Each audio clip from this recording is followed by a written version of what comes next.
You're listening to the Indy 500 podcast, where each week we break down a different randomly selected album from Enemy Magazine's top 500 albums of all time list. All celebrity voices are impersonated poorly.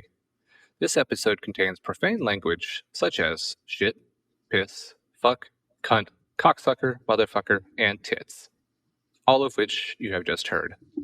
Please leave us a review, a rating, or find us on TikTok to see what we're listening to on a daily basis. Enjoy the show, and thanks for listening.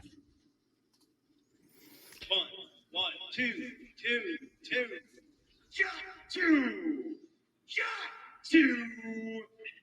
Okay. Well, dearest listeners, it was only a matter of time, so to speak. We all knew that doing the Enemy Top 500 albums would eventually lead us to this particular episode, this moment, this charming man, as it were. It was kind of inevitable. So I feel like, maybe let's just not beat around the bush and get right to it. So Morrisey and the Time, as a band, were formed in Minneapolis in 1981. And previous to this, Morrisey and Prince had attended the same high school in Minneapolis and played in a band called Grand Central, which was managed by Morris's mother. After becoming more established, Prince had written a clause into his contract with Warner Brothers Records allowing him to recruit and produce other bands, and he saw that as an opportunity to kind of hand off some of the other sounds he had been working on, like his late 70s funk, rock, and like synthwave vibes, to artists like Morrisey and the Time, which would allow him to focus on other styles of music. Hold on. Did you say Morris Day or Morris E? Right here it says Morris. Uh-oh. Okay. Yeah, then that makes more sense now that you're saying it to me. I'm just. Could you just give me a minute? I need to go grab something.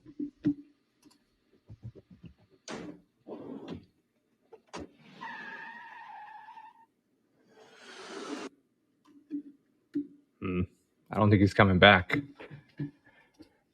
Well, I guess it's just me and you, audience.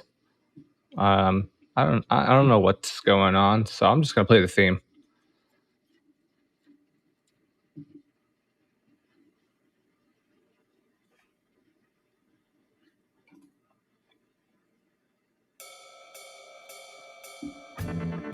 It's our very first Morrissey episode. He used to be cool, but now he's kind of a chode. It's a podcast. You're gonna love it. It's the Indy 500.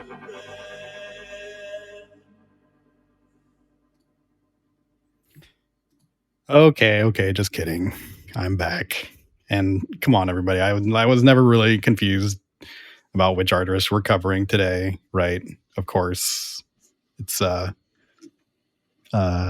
Morrisey, Vauxhall and I. Neat. So he's number 375 on the Enemy Top 500 Albums of All Time list. That is right. And I look forward to learning about who this is. I think I had a chance to check during that theme song. Mm-hmm. It looks like Morris Day is not on the Enemy 500, so maybe we can talk to some of the Enemy correspondents about that a little later. But yeah, that's another one we need to grill them on. It's a mistake. It happens. I get those two confused all the time. So for the real sound check drop question here, so Morrissey is a cult artist, and for some evidence, I would put up a few of these items here. So he regularly gets rushed on stage by people who just want to touch or hug him. Venues have to put out giant containers outside of his shows labeled "Gifts for Morrissey," to hold amazing. everything that his fans want to bring to him for shows. As I was Googling for this kind of stuff, not even 2 days ago, there was still a story saying that people were camping outside of a Ireland arena, I believe, for his show. One of the articles that we pulled for research on a Morrisey fan site, I believe, is called "Illness as Art." Was the article was the NME issue from March 26, March 26, 1984, that coincided with the album release, which was reporting on a Morrisey signing event that drew 2,000 people. Yeah, and I think they were expecting like 400 or something like that. But it was just like, okay, we completely underestimated. Yeah, the article is basically just a 4-page chronicle of Morrissey's insane cult. But my favorite story that I had seen in one of these write-ups was a mention that in 1987, a young man in Denver showed up at his local radio station with a gun and demanded that they only play Smith songs. Jesus. And they actually complied with his demand for 4 hours until the police were able to talk him down. I mean, I hope they had the full albums and not just like a couple singles lying around. Yeah, they were like, how soon is now? Take 14. And in that same article, reportedly, Morrissey was very pleased about that incident, and his main concern was that he was upset that it wasn't actually bigger news. He said, "Yeah, he said any other band that would be international news, but because it's us grubby little Smiths, it's nothing." God, such a persecution complex, this guy. Yeah, we begin early here. Yeah. So if that's not the definition of a cult artist, I don't know what is. But the soundcheck question of the week was, what makes a cult artist or cult band, and what cults would you say that you're a part of? And I'll let you start. Yeah. So, it's kind of tough because I can throw some parameters out there and then throw a couple more out there that'll cancel those. Mm-hmm. But like a cult band, to me, I think you nailed it with that last mention. It starts with the fans, whether that's buying every single bit of merch, every single release. I think of like Frank Zappa, for instance, all the people that will buy every single live album that comes out, every single, import, every single original. And it just kind of goes on down the list. Cult band also for me, kind of comes to the fans, The Dead and Fish are two that I think of commonly because they have people that are willing to give up an entire summer, an entire year to like go follow them around wherever they go. Even I think King Gizzard is starting to get into that one. And one thing thinking about it too that really registers as a cult band, and talking about King Gizzard, here's a band that gets 20,000 people in the gorge, yet you say that name to, somebody that listens to commercial radio. They've never heard it. Yeah. So I think maybe to some extent it's music or artists that live outside of that commercial realm. So like cult band that I'm part of had like a breakthrough moment, and I'll play a little sound clip here just to introduce. Who's this? Guitar playing sons of bitches, a question common asked. On his head, a bucket of chicken bones, on his face, a placid mask. He's the pastor, son of the preacher man. On the town, he left a stain. They made him live in a chicken house to try and hide the shame. He was in a coop, raised in a cage. His children there in critics' rage. He's half alive, he's half dead. She's called him Buckethead.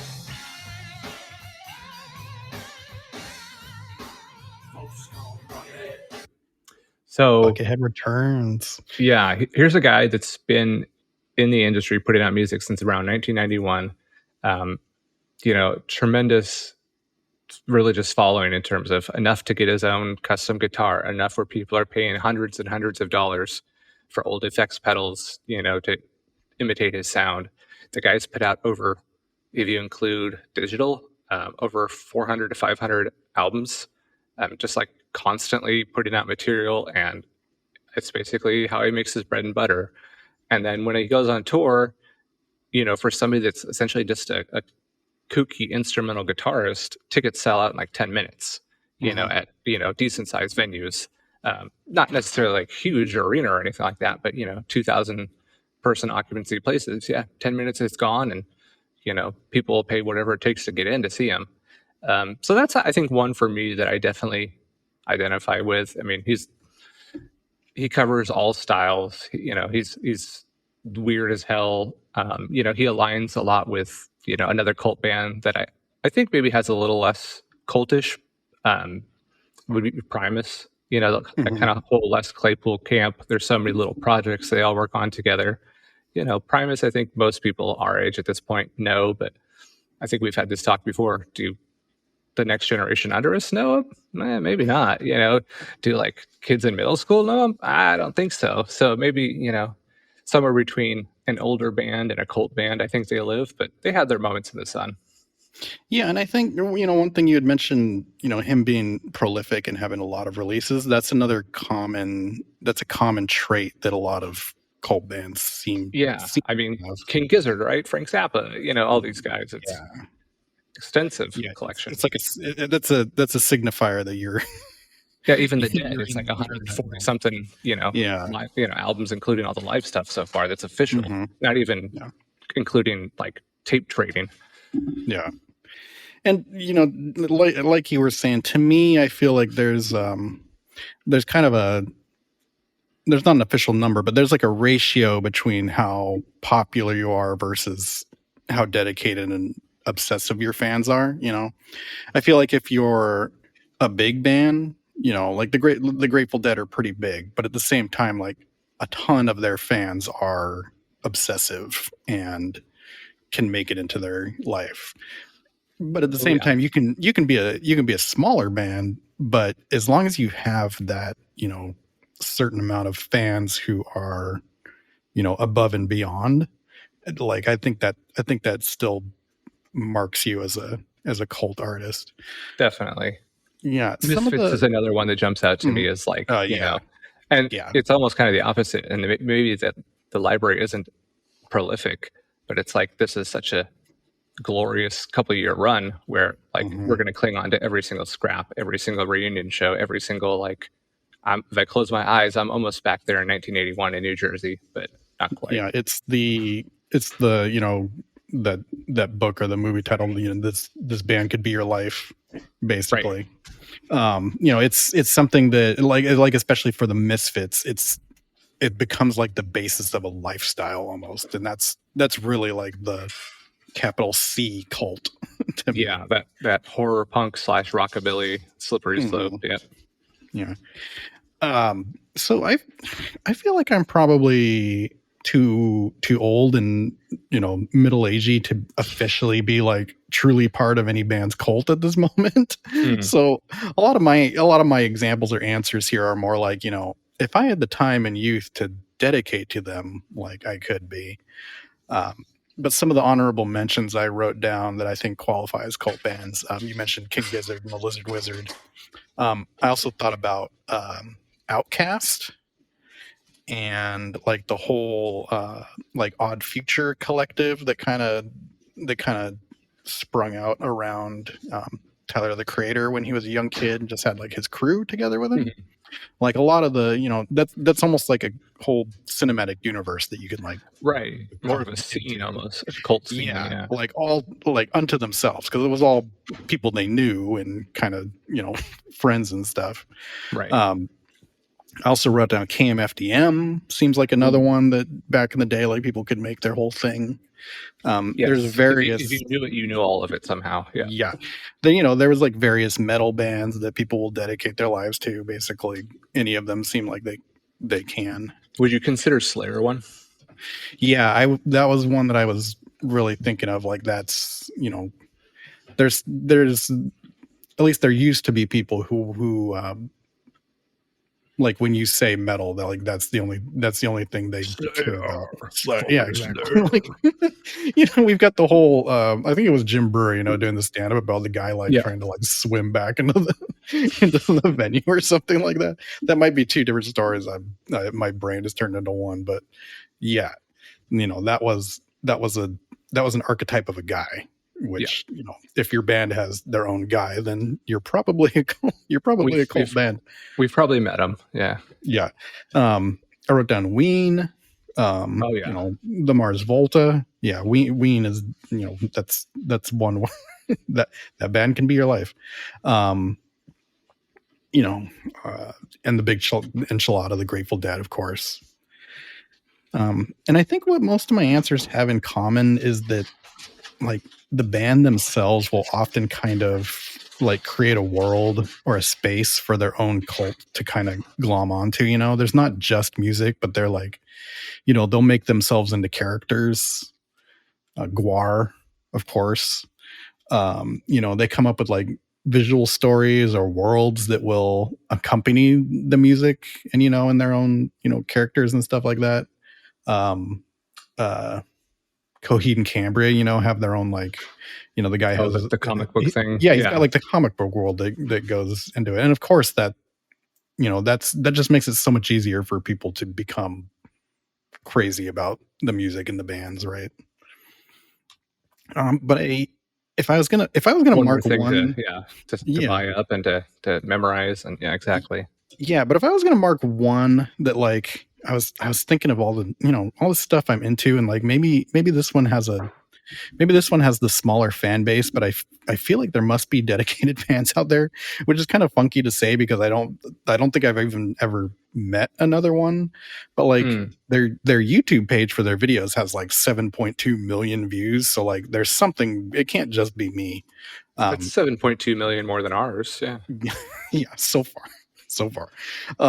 But the band I had in mind is a Russian pop / techno band called Little Big. And they're probably best known either for, they're the ones who did the cover of Gonna Make You Sweat, in parentheses, Everybody Dance Now, that's played on the credits of Borat 2. Oh, okay. Yeah. They also have a song called Skibbity that actually predates the Skibbity toilet phenomenon and had its own like TikTok dance phenomenon trend, kind of early on in the TikTok era. Michael Bay on line 1. Yeah. Yeah. But their music, though, they're like a modern version of, do you recall there was like a meme video going around not too long ago that was called Planet of the Bass, where like the guy was like recreating the 90s sort of Barbie girl template of a band where there's like, an aggressive low voiced guy and then a high voiced, singer girl. Almost cartoonish. Yeah. That's kind of what this band is based on.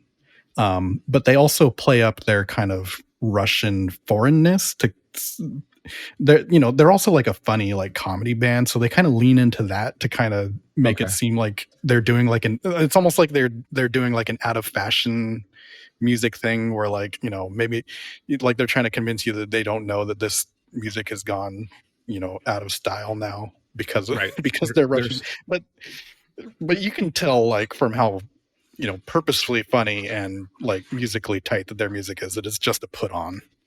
Right. And I had a clip of at least one of their songs that I sent you that I wanted to play for you, so they can at least know what kind of like style I'm talking about.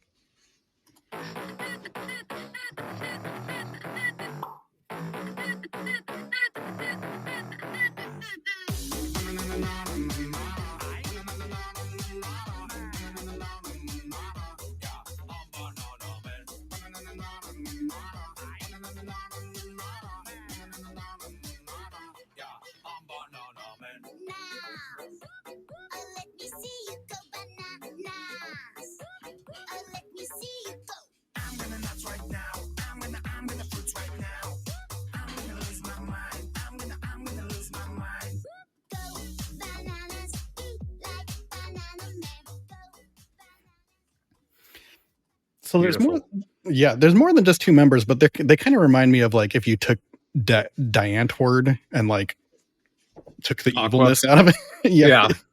Like took the darkness and the evilness out of it. But yeah, like speaking of the cult bands who kind of create create a whole nother, world or like aesthetic for themselves. Like they're very, very good at creating music videos for their songs that always have like some kind of dumbass, like high concept joke and like fun. The couple you choreography going shared on. with me are like, even though I'm Yeah. proud to say I have no idea what's going on, they're very amusing. I think that's on purpose. Yeah. So like the video for I suggest going and checking out any of their videos, but the one for the song of the clip that we played is called "Go Bananas," and that's a very good. That's a really good video. But one of my favorite music videos I've seen like ever is one of theirs called "Hypno Dancer." So everybody, go check that out. You got a little homework. Got it. Yeah. Nice. All right. Well, we already played the theme, so maybe we'll just kind of keep trucking along at this point, huh? Yeah. What have you been listening to this week? Anything new? Definitely, a bit of Morris Day, a little bit of Morrisey, all of the above. A lot of actually, kind of letting the album play through and then seeing where that takes on the Morrissey radio, finding a few Smith songs that I hadn't even heard that are just like, okay, how did I miss this one? This is amazing. The album itself took me a couple listens to get into, but then I think third or fourth time it's really started clicking for me. Yeah. What else? More Coltrane stuff, honestly, kind of staying in that a little bit. And then definitely, talking about the cult thing, like Buckethead, kind of revisiting some of those guys a little bit, some of the older works and some of the newer albums he's put out. It sounds the same, but, it's still good. Yeah, I did sort of the same thing. I got kicked back to like Viva Hate and Your Arsenal a little bit once I ran through this one a few times. And yeah, I will say the same thing happened to me where I don't know how many people actually listen all the way to the end of our episodes, but when we did like the random roll on that one, like you can feel it's hard for us to hide our vibe when we find out what album we got. And I think it's safe to say that both of us were kind of like, oh boy. Yeah, we got a Morrissey solo album, huh? So say it's the random number generator. Yeah. But yeah, like it definitely, it grew on me as much as it probably could have. And I'm sure we'll say it multiple times over, but enjoy the art, not the artist, is totally a acceptable policy sometimes. I mean, there's people who have gone crazier than Morrissey, so it's not like we have to sit down and have another Patti Smith style talk, but no, he's not been up to any good. He's always been a bit of a knob, as the Brits would say. Yeah. And actually, I feel like I missed one thing, and maybe you've been doing the same as well, but The Prodigy, because we're actually working a little bit on something coming up soon about them. So definitely diving into the first couple albums of theirs and just really sinking my teeth into that catalog as much as possible and enjoying it. Yeah, I'm sure on previous episodes I've been listening to The Prodigy and just forgot to mention it because that's definitely something that just comes up all the time. Yeah, I mean, it seems like I can say to you, "Oh my God, this track's amazing," and you know exactly which one I'm talking about. Yep. I don't need to listen. I know what you're talking about. It's great. Yeah. That's definitely one of those bands where I'm on the Indie 500. The recognition test, like they're up to a 5 or so. Yeah. I'm right about a 1.5, 2, and hopefully after a couple of weeks, be it 3, 4. That's the goal. Yeah. Other stuff. Tom Petty once again has entered the chat. I won't go too deep on it, but basically I was listening to a lot of the deluxe edition of Damn the Torpedoes, and I wanted to talk about one track that's actually on there, which was it's a cover called Something Else, and the original is by an artist named Eddie Cochran. And when I started researching it, like a few things jumped out at me that I was like, holy shit. So just to kick off, both Led Zeppelin and the Sex Pistols have also covered that song. And Cochran himself was like a really early rockabilly star. He was one of Like the 50s, first right? he was one of the first rock and roll artists to actually like write his own songs and overdub his tracks. So yeah, it had to be it had to be very early in the timeline. The internet actually says that it was because Paul McCartney knew the chords and words to one of his songs, one of Cochrane's songs called 20 Flight Rock, that he became a member of the Beatles. It said back in 1957, McCartney met John Lennon at a church and performed a few songs for him, including 20 Flight Rock, and Lennon was so impressed that he invited him to play in his band, The Quarrymen. Huh. How about that? Yeah. And then also from a young age, Jimi Hendrix said he was influenced by Cochrane, and he would cover another one of his songs, Summertime Blues, a little early in his career. And Hendrix said, quote, "I tell you, when I die, I'm going to have a jam session. I want people to go wild and freak out, and knowing me, I'll probably get busted at my own funeral." And he says, "The music will be played loud, and it'll be our music. I won't have any Beatles songs, but I'll have a few Eddie Cochran songs and a whole lot of blues." So the guy must have been pretty special to get that kind of a shout out from. Definitely from kind of like our musician's musician, right? You know, the guys we look up to. The original, like this is one of the roots, the literal roots of rock and roll. And in their live sets in the 60s and 70s, the Who also do like an amazing cover of Summertime Blues. That's definitely like a staple for them. It's like a standard, basically. Like you see that you see that title and you're like, oh, right.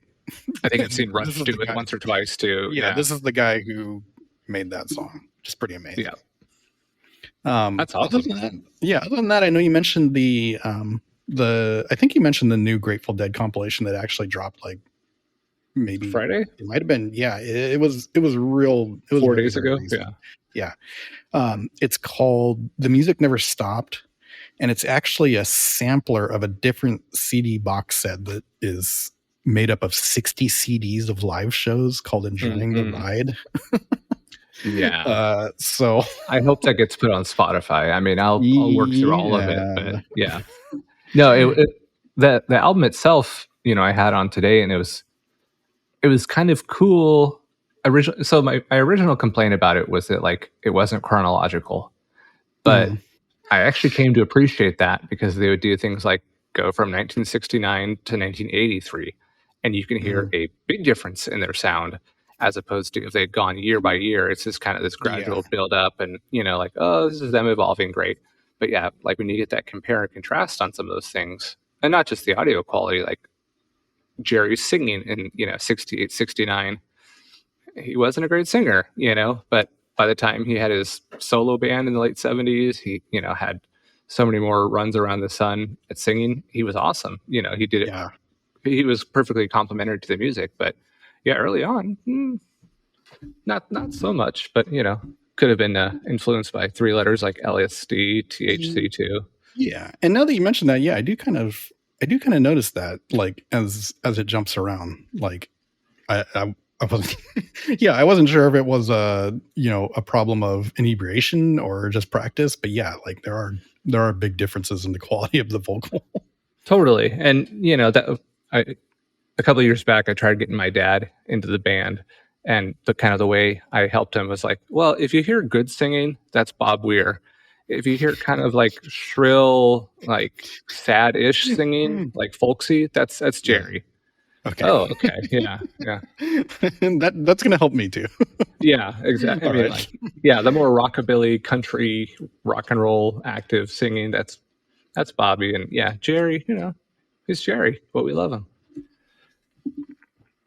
All right. So I think we do actually have news to discuss this week if we're closing the door on what we've been listening to. Sure. I'll leave it open just a little bit in case you had anything else. All right. Nah. All right. So I mean, I think maybe this does tie into our next discussion point a little bit, though. Okay. So what's up with K-pop and masked metal bands taking over everything? Yeah. So this kind of thought started, was it about 2 weeks ago? My wife and I were leaving a soccer game in downtown Seattle, and we saw thousands upon thousands of kids lined up outside of the baseball stadium, thinking like, oh, that's a lot of people getting ready for a baseball game. That's a lot of really weirdly dressed people getting ready for a baseball game. Oh, okay. So there's a K-pop concert. Stray Kids, one of the biggest boy bands in Korea, is playing there, and they're somehow booked a 50,000 seat, baseball stadium to have a 3-hour concert at.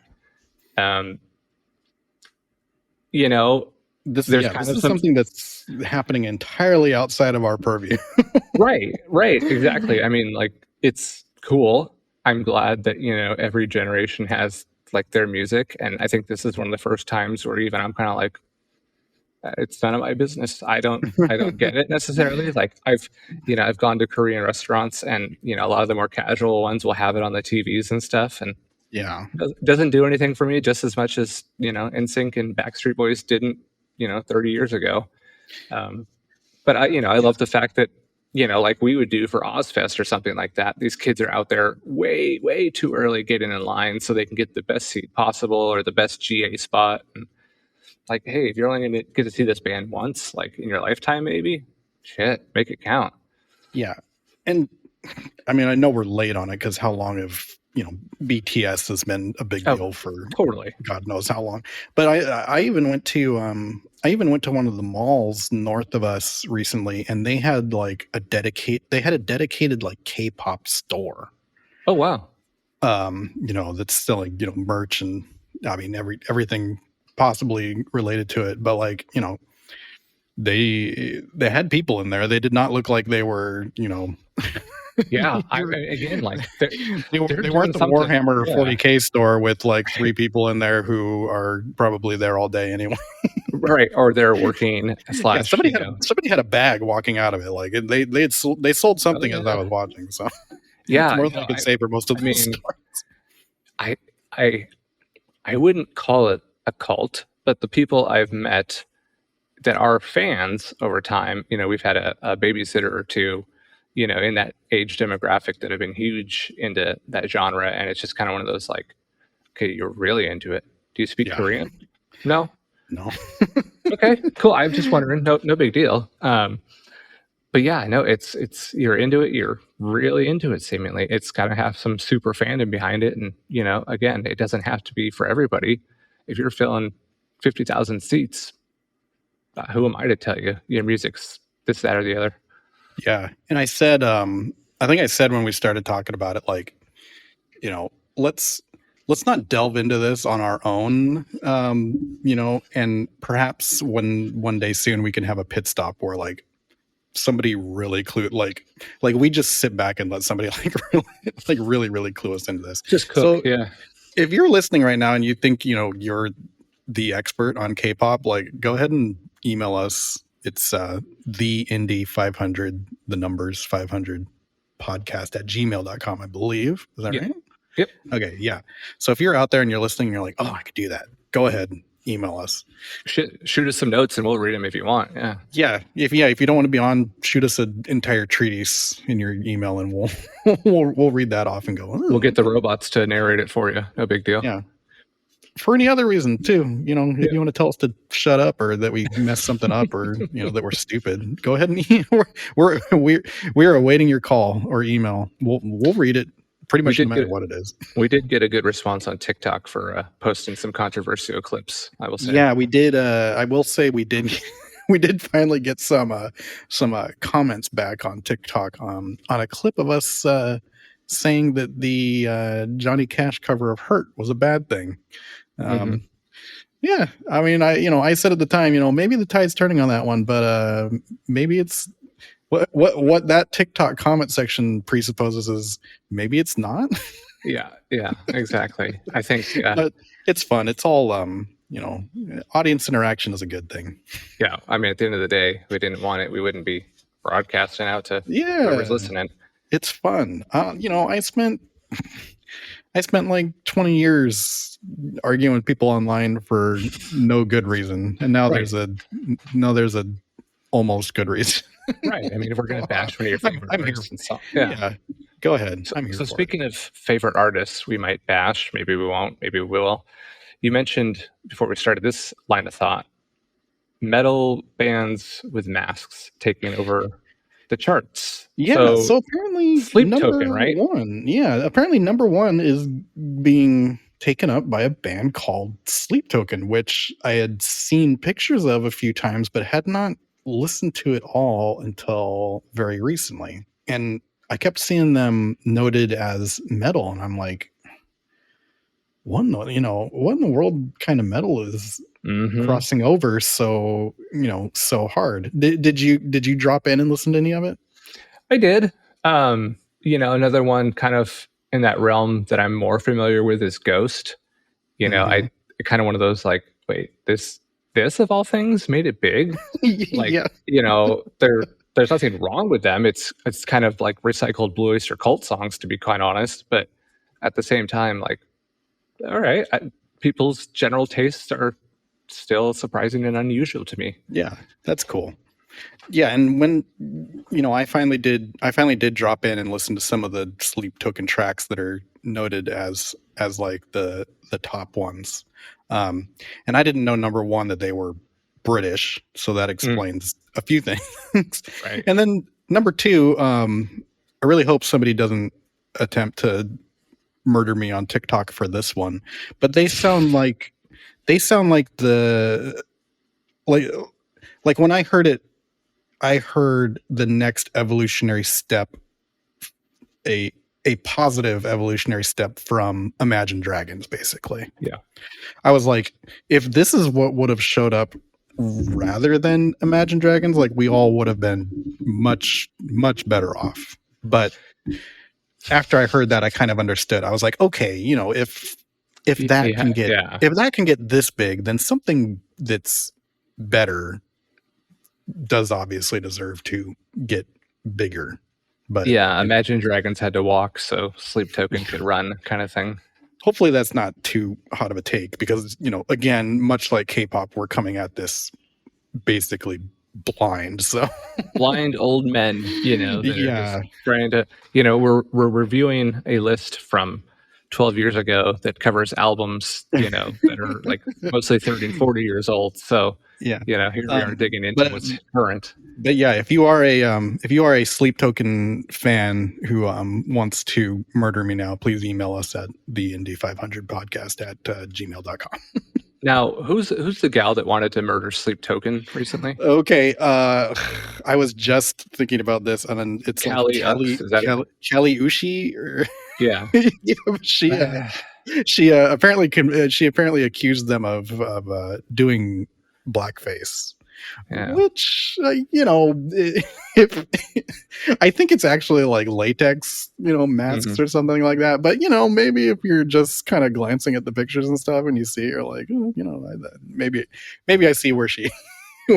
I mean, I think that's just trying to cash in. Maybe there's right. I want to be in the headlines too. Yeah. No. Yeah. That's the person to direct your ire at, not me, somebody who's just becoming familiar with Sleep Token. Right. There's a total chance that you tune in next week and I listened to more and I'm like, you know what? I'm a big Sleep Token fan now. Like, I'm not saying it can't happen. The one thing I'll say, when I first saw the name Sleep Token, I just assumed that they were talking about the band Sleep. Oh, and somebody had made like a typo. And it was like, why is token like toking? Okay. Yeah. Of course, Sleep's a total stoner band. Of course they're toking. Yeah, but that's not how you spell it.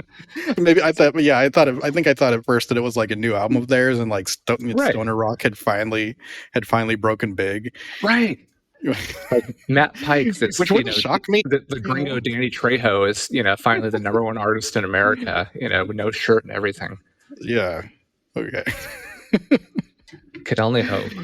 Yeah. So, I mean, stay tuned. We may look further into that. We may not. The final bit of music news that had dropped this week that we saw, another gigantic number one artist that perhaps we're not super familiar with, but Taylor this Swift, one maybe more than most, and yeah, having a daughter helps a little bit. Yeah. So Taylor Swift bought back the rights to her entire back catalog, along with the master recordings. So if anyone's wondering, a master recording is like the original recorded performance of a song, and whoever owns that kind of controls the rights to exploit it, basically. Which includes which streaming services it's allowed to be on. If you ever want to press a new physical CD or vinyl, have that song included on a box set, Right. or if you're licensing songs to like movies, trailers, or video games and stuff like that. Like if you're the one who owns the master recording, you're the one who says yes or no. Yeah, and you're also the one getting I believe most, if not all, of the music for it. Yeah. So I guess the saga of that one began back in June of 2019, when Taylor Swift's manager named Scooter Braun, he actually bought out all of her former record label called Big Machine, and with that, like all of the songs from her master recordings, including the albums Fearless, Speak Now, Red, 1989, and Reputation. And he came into ownership of those. I think it was Plato that once said, "Never trust a grown man named Scooter." No. The dear audience, can you think of a non-Muppet named Scooter who's done anything good in this world? Because I certainly can't, right? Yeah, I mean, they're out there, but maybe not. So after some quote-unquote strong objections from Taylor Swift fans, up to and including death threats against him and his family, he actually divested himself of his part of that, of the ownership to a subsidiary company of Disney. And Taylor Swift was not happy with either one of those deals, selling to him or selling to the Disney company. She also blamed him for quote, the incessant and manipulative bullying against her by Kanye West, who was another one of his clients, and called him a prime example of toxic masculinity in the industry. Doesn't that imply that like somebody has influence or control over what Kanye thinks or does, which is like absolutely nonsense? That's a bit much. I mean, that may have been that quote may have come especially before. I'm sure it came before this year. Right? I don't think. Yeah. I don't think anybody's looking at Kanye at the moment and thinking that they're. He's not talking to anybody on this planet, that's for sure. Yeah. No, he's not taking my notes. I'll tell you that much. No. He should. So people may recall that she was actually on kind of a saga of her own that was actually like re-recording those records and trying to she was making like very accurate but like somewhat improved versions of all of those all of the albums that he owned, and then putting parentheses Taylor's version on the end of it so everybody knew like, buy this one, not my asshole ex-manager's version. That's clever. Okay, because I was wondering what that was about, like if they were remixes or something, because I've seen those, when the kids do the Play Taylor Swift thing, and it's what's the difference between Taylor's version and this version? Now I know. There you go. And to date, she's actually completed 4 of those albums, but she was in the middle of, or kind of stuck on, I believe, the one called Reputation. I think they said she had one of the singles come out, but she was kind of like, I think she may have seen this coming, so she may have put it on the shelf and been like, I may not actually need to finish this one. Her and George R.R. Martin are somewhere clinking glasses together and laughing it off. Yeah. But there was a quote from her also that said that the success of her Eras tour is why she was able to buy back her music. So congrats to all the T-Swift fans for helping her out on that one. Congrats to all the people that made money going in a circle selling the rights to masters. Weird idea. Yeah, I should have written down the total amounts of like money that was exchanged each time, but I'm sure it was pretty ridiculous. But congrats to her. Now she's got control, and she's gonna get the bag whenever one of those songs gets licensed to a Gap commercial. Yes, she'll be incrementally more insanely rich. Yeah, Good for you. Yeah. Yeah, indeed. We got to get out of here, though. Yeah, those I was going to say those are all universes that we're not very familiar with. But what if we peered into perhaps another kind of universe, perhaps a multiverse of bad lists? What do you know about the multiverse? The multiverse. Fizz had his theories. He believed it was real and dangerous. Well, he was right about both. He's always so negative, that vision, I mean, really, what has the multiverse really done, right? Like, Alfred. You think about it, most of the shit started from the main verse, not really the multiverse. Yeah, it's not their fault. Like, what did they do? They got Alfred Molina a Marvel payday. They got us more Willem Dafoe playing Green Goblin. They put Sam Raimi. They put Sam Raimi and Tobey Maguire and Andrew Garfield back into the zeitgeist. Like, is that really so bad? Nah. So this week, let's check our biases when it comes to slagging off the multiverse in the parlance of our enemy friends, right? Anyway, this is a segment where we use the power of Doctor Strange's green time stone thing to peer into alternate universes where perhaps this podcast is not about the enemy top 500 albums of all time, but maybe it's about something else. Like, let's say, what if we were looking at Rolling Stone's top 500 albums of all time? And over there, their number 375. This is album number 375, right? Let me double check that. Yes, album number 375. Their album number 375 is actually Green Day's Dookie. Wow. Yeah. That's what a different week we're having over there. Yeah, no kidding. God, how many times have I listened to that over the years? I mean, even just inadvertently, just on the radio growing up in the 90s, like you've heard those singles hundreds of times. Oh, and I mean, I had the tape, over and over. Yeah. So their write-up was done by a guy named Brett Schwitz. He says, a massively important album from my teen years. Could this possibly be the first major pop punk record? I think it might very well be. It was definitely the album that launched Green Day into the mainstream and brought punk to top 40 radio. And remarkably, this album only sold 9,000 copies in its first week. And it took a few months for the album to take off, but once it did, it didn't stop. The album has sold in excess of 20 million copies and has been certified diamond, making it one of the biggest selling albums of all time. Wow. Yeah, and I put a little note here that Green Day and that era specifically seemed to be getting a little extra love from Gen Z, it seems. Yeah. No, I mean, I never would have guessed in 1994 that they're going to be headlining baseball stadiums and all these things.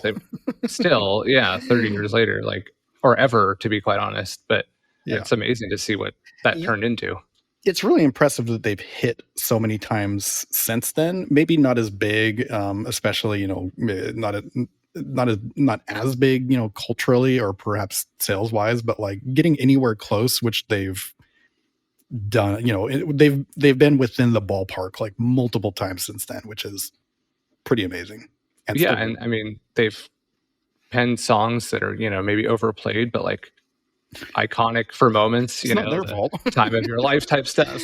Wake Me in September, and all the different American Idiot.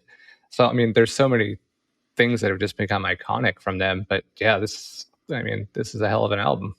Yeah, I do have a custom Spotify playlist that you made me where it mushed together, I believe 94 to 97 or maybe 95 something like that, but all of the rock radio from those years and whenever something from Dookie comes on, that's not a skip. That's I love all those songs, of course.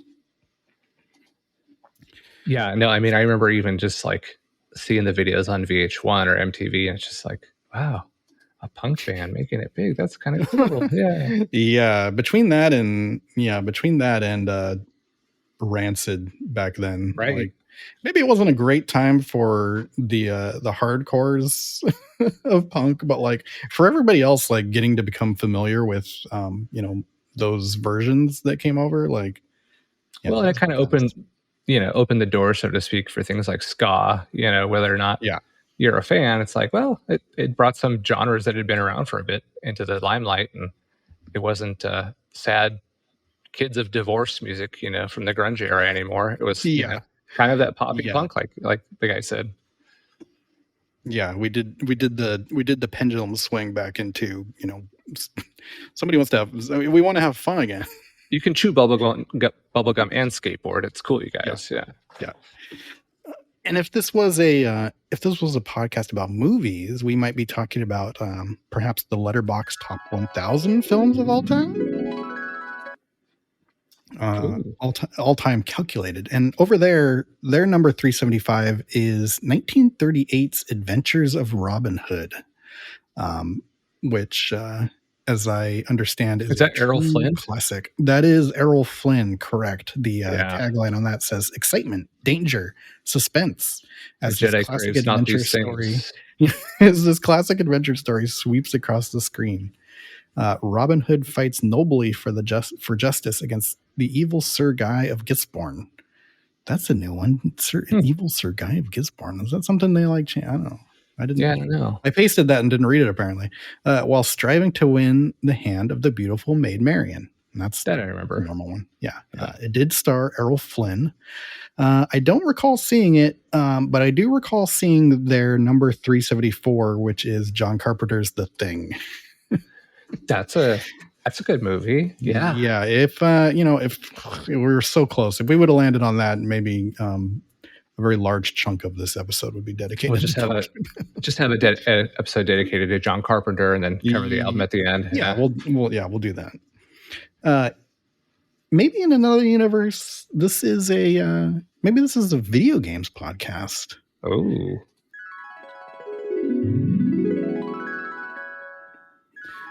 And perhaps we're talking about Metacritic's top 1,000 video games of all time. And over there, the number 375th is an expansion for The Witcher 3 called Hearts of Stone. Huh. It was released in October of 2015, and it says, step again into the shoes of Geralt of Rivia, a professional monster slayer. And this time he's hired to defeat a ruthless bandit captain, Olgierd von Everick, a man who possesses the power of immortality.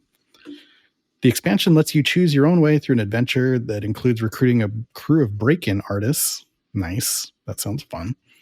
Spending a night partying with a ghost. Also sounds fun. And outsmarting the most bizarre creature Geralt has ever faced. Geralt will need all his cunning and strength to solve the mystery and emerge unscathed. Have you played any of the Witcher games?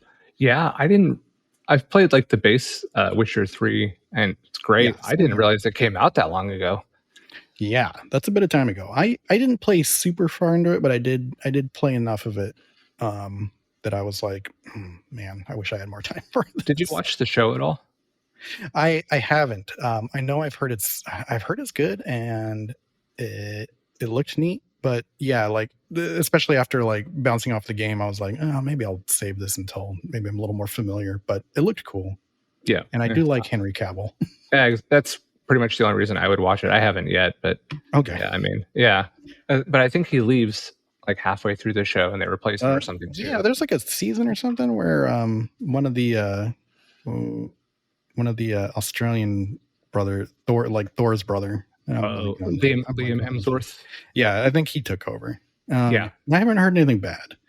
But I was going to note, even if you've not played the Witcher games, which you have played, I know, the next game that developer made, Cyberpunk 2077. Oh, such a game. A plus game. One of the very, very few games as a 40-year-old man that I've sat down and basically beaten. I like the game so much that I got to the end and I didn't want it to end. Like, I know I'm on a place where I can embark onto the last mission, and I'm like, but I don't want maybe it I'll to. no, I'm like, maybe I'll turn back and restart this. Yeah. I don't want to. No, I'm also not entirely sure that they'll let you continue playing after. I don't know one way or the other, but I am kind of scared because the game does kind of. It feels like the sort of game that would thumb its nose at the idea that, you know, every single one of these open world games should be required to let you keep playing after you're done.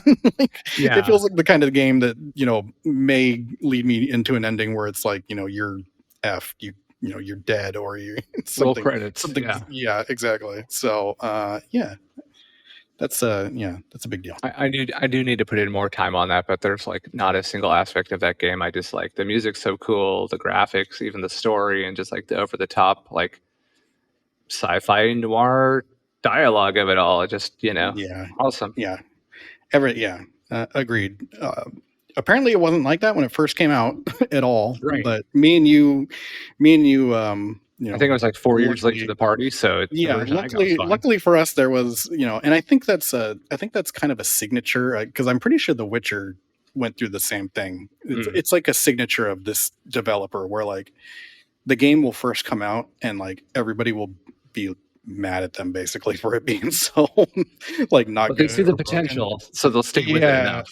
Yeah. And then like 4 years down the line, everybody's like, holy shit, like this is the best game ever. Yeah. I don't know if you know, so knowing that kind of backstory to it, I don't know if you've ever watched the trailer for the like the last expansion. I forget what it's called, but it, you know, if you get like the deluxe edition, it all comes together, right? Oh yeah. There was a trailer for it where Idris Elba is like one of the, I don't think he's the bad guy, but he's like a main guy that you can meet in the expansion. Oh. And he's talking, he's talking about like, you know, the factions and stuff like that, and how like the world is controlled by the corporations, and the deck, you know, he's using phrases like the deck is stacked against you, and you know, things like that. But the last the last line of the trailer is like one of the ballsiest things I've ever seen a company do.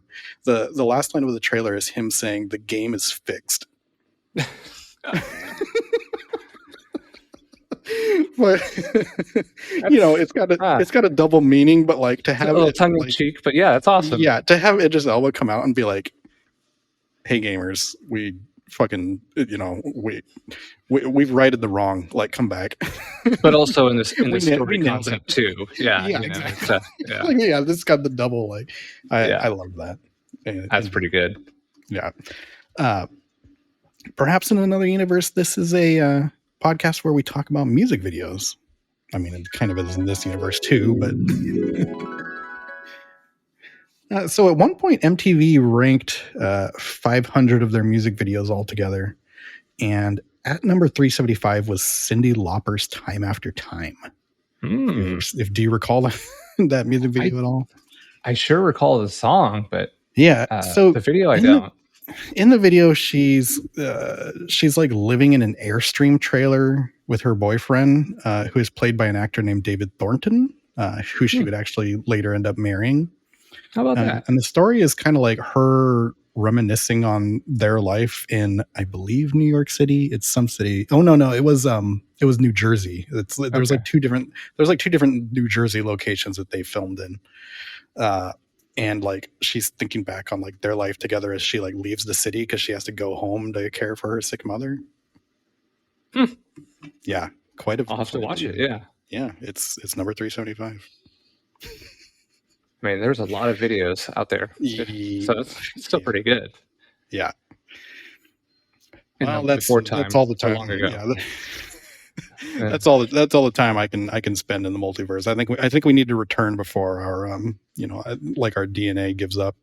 That's fair. Whatever MacGuffin they come up with to explain why we're not allowed to go live in the alternate universe. I will say though, it's going to be nice to get back to our universe. Can I tell you why? Yeah. We have a returning sponsor this week. No One way. of our very first supporters. I mean, they actually saved the podcast from bankruptcy, to be quite honest. In episode 3, Laura Marling's I Speak Because I Can. So, And yeah. Just because you mentioned Laura Marling's episode, as a personal side note here, I wanted to note that now that we're a few episodes away and we're out of the potential blast radius for doing it, I want to commend both you and myself for at no point in that episode quoting Jar Jar Binks saying, "I speak." I'm sure we did it off air, but we did not. I'm almost entirely sure that we did not do it on the episode. No, we didn't. But that doesn't mean I can't go back and edit the title. That's for sure. So, congratulations to us. I'm proud of us for Yeah, not that's doing good. That's pretty grown-up restraint for us. that. Mhm.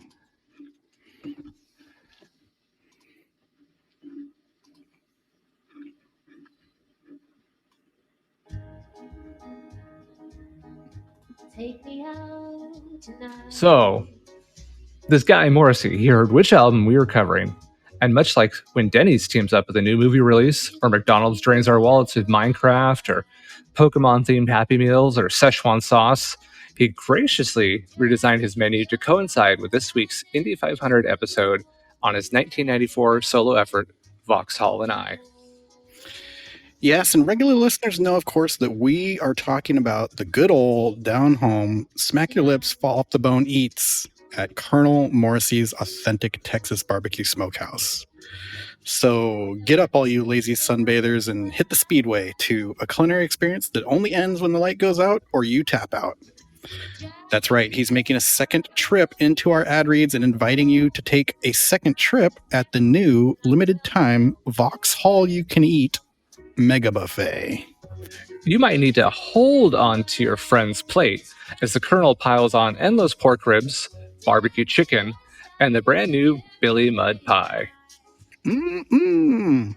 Don't forget to try the Colonel's new featured Asian fusion dish too, the Spring Roll Hilled Gems with sweet and sour sauce. We promise you won't be hated for loving it.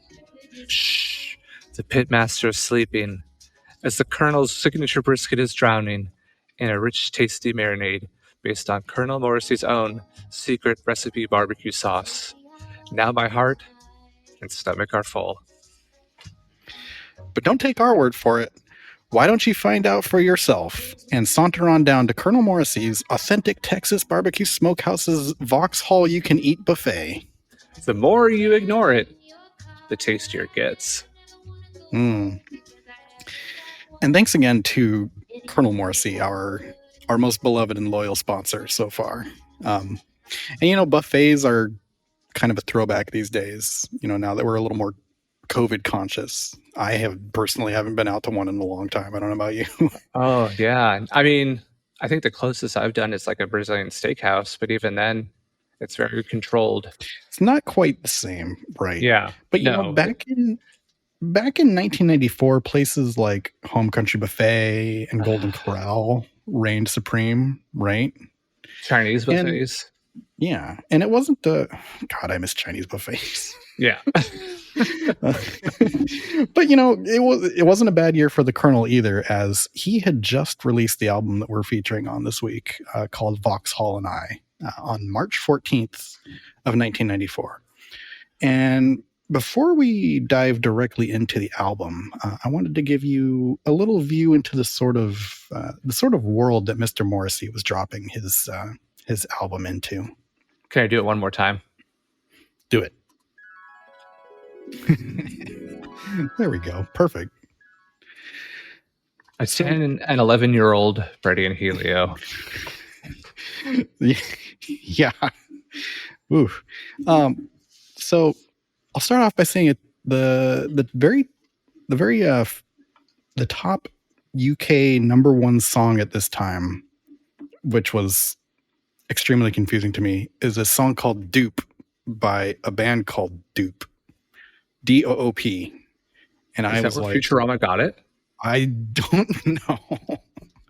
But yeah, I believe we have a clip here. We do. Okay.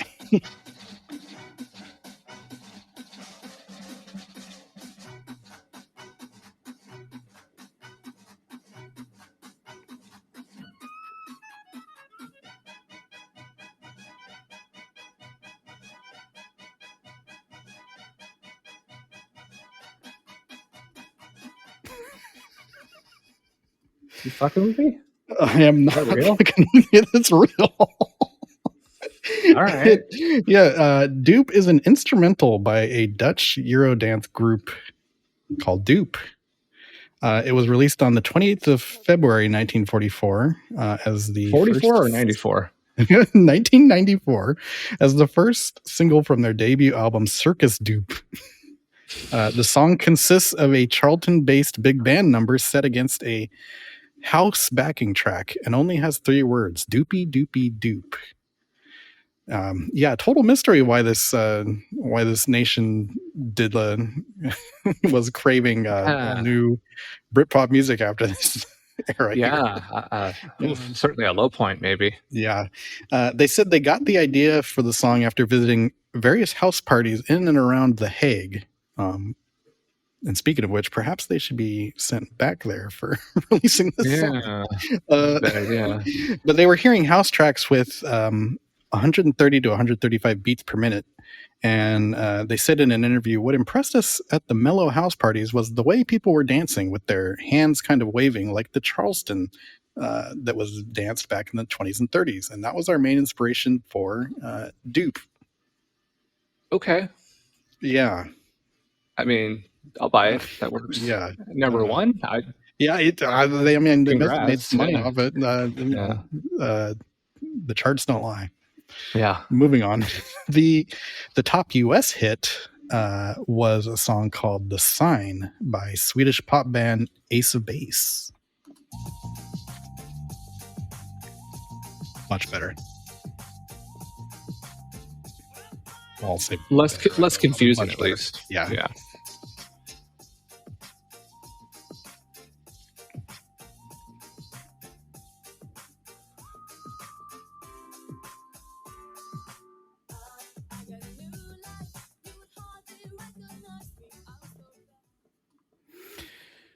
So the song, Eric Torres from Pitchfork called The Sign, quote, an undeniable pop bauble that combines all the group's best impulses, bobbing rhythm, eccentric production ticks, and lovably inane lyrics.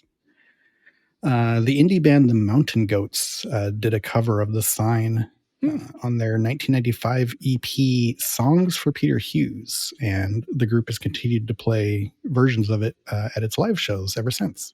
Oh, nice. Yeah, there is a version of that on Spotify, and it's a really good cover. I liked it a lot. I feel like that one was freaking everywhere too when it was out. Yeah, that was it was another Dookie-esque inescapable song. Yeah. So 1994 in America in general, it's a time of relative optimism. Although, frankly, from the view of 2025, what time isn't a time of relative optimism? Oh, shit. But it was kind of when we were starting to establish exactly what 90s culture would be remembered by. In rock and roll in America, grunge is kind of cresting with releases by Pearl Jam's Vitology. Whole releases Live Through This, and Soundgarden puts out Super Unknown. And these are arguably kind of the swan song for the core of the genre, because just 1 month later is Kurt Cobain's Death by Suicide, which would effectively unravel the entire scene. And it begins to give way to a kind of micro era of post-grunge acts like Hootie and the Blowfish, Alanis Morissette, No Doubt, Goo Goo Dolls, Oasis. Christina Ricci's favorite live. Are you? Can you see my? No, I'm actually not. I literally have written down next Christina Ricci's favorite band live. So, if anybody's wondering how these two guys decided to start a podcast together, we share one brain cell. Yeah, exactly. It's a loner. I really did. I really did wonder for a second there if I had accidentally hit share on my personal notes, but no. I also wrote down hip hop music is ascendant with landmark albums like Illmatic by Nas and Ready to Die by Notorious B.I.G. And America is just getting acquainted with a new form of electronic communication known as the internet. Blissfully unaware that it would soon infect, degrade, and destroy all that is good and right in the world. Yeah, that's about right. At the time Bill Clinton is president, he is 2 years into his first term. I think we were talking about his second term last week or recently. Recently, yeah. Yes, Maybe OK Computer.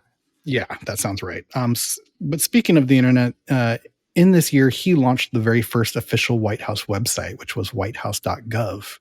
And he would encourage many other branches of the government to establish a presence upon the upstart internet. And he said, quote, "When I took office, only high-energy physicists had ever heard of what is now called the World Wide Web. And now even my cat has his own page." Socks the cat, everybody. Yes, a simpler time. Socks the cat. I believe he had his own video game and cartoon. So that White House page is still there. It's more of a comedy site now, right? Yeah, I would... or parody or something. Yeah, I would not... I would not venture over there if you're looking for happy good times anymore.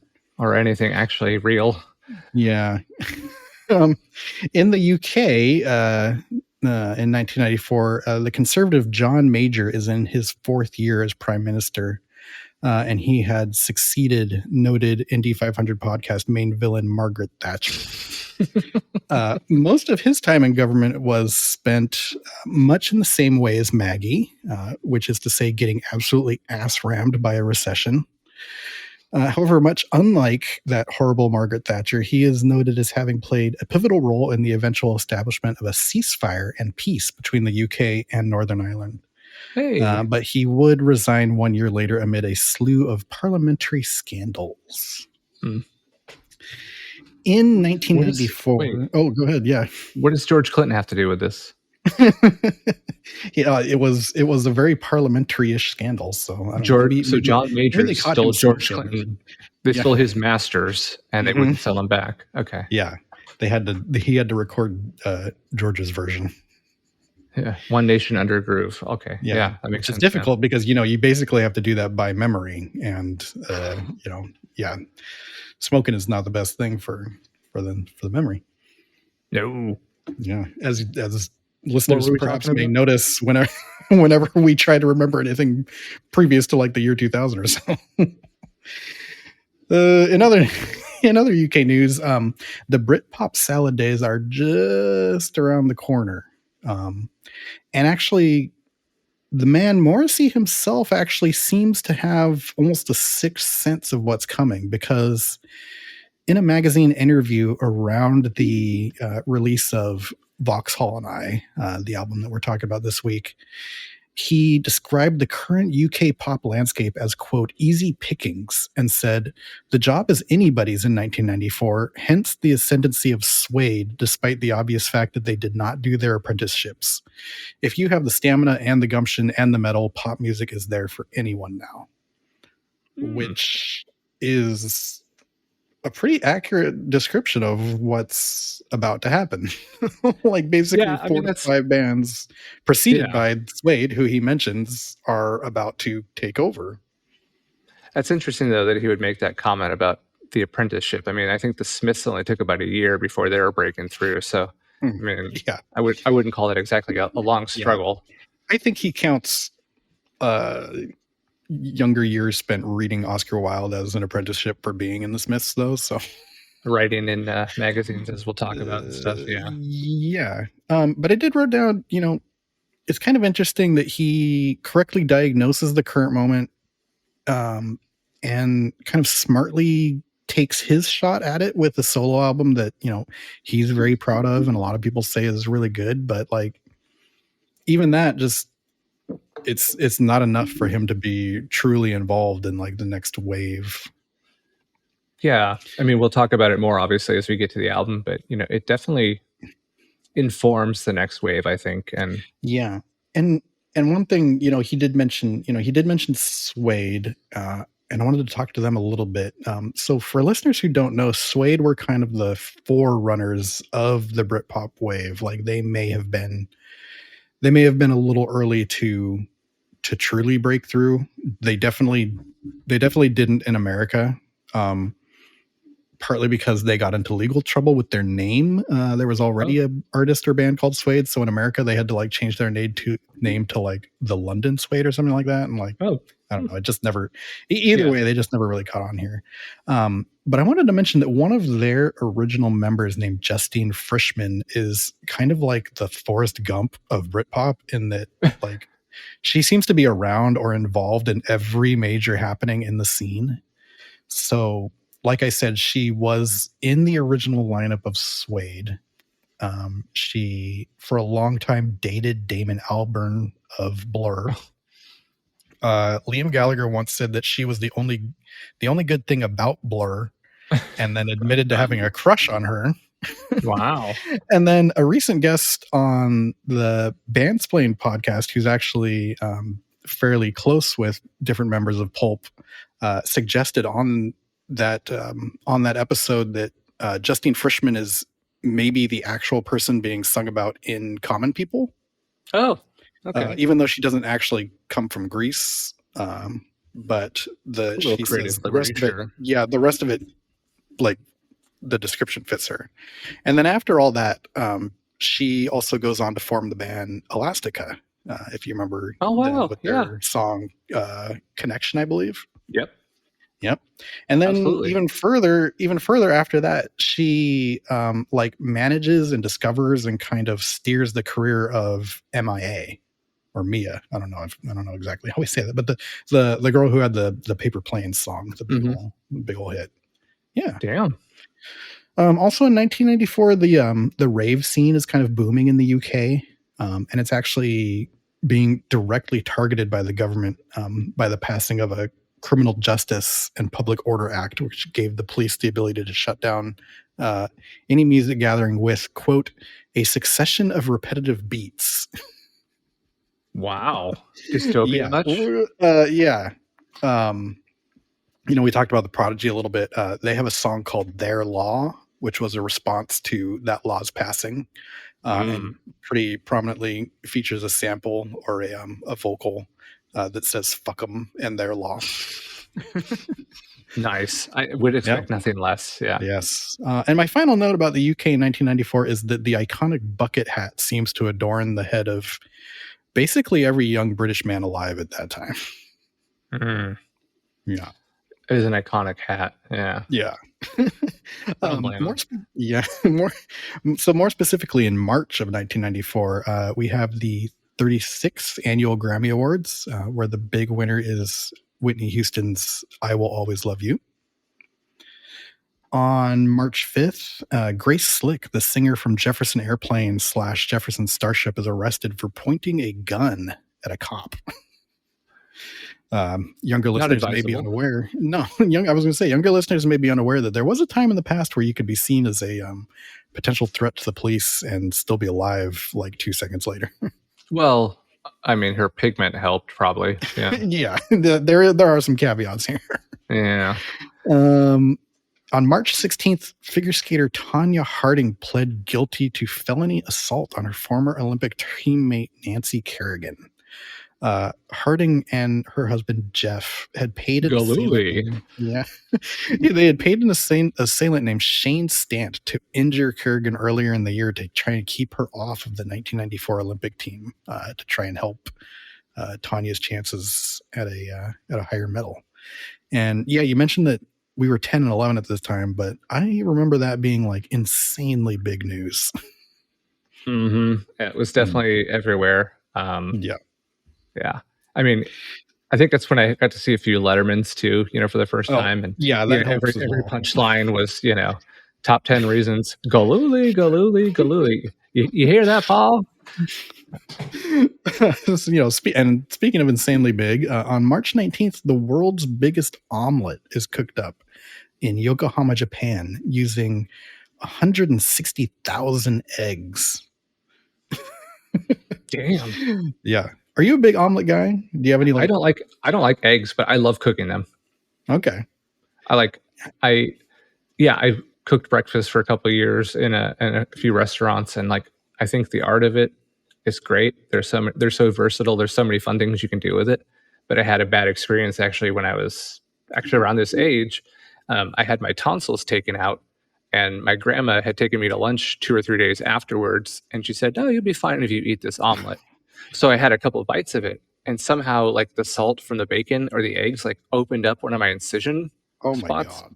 So like incredibly painful and like kind of a learned behavior of like I'm not fucking with eggs anymore. But like yeah, I'll eat them in fried rice. I'll eat them, if they're in a noodle dish they're or not something. recognizable. Yeah, Right, exactly. I mean, I'm even not- like yeah.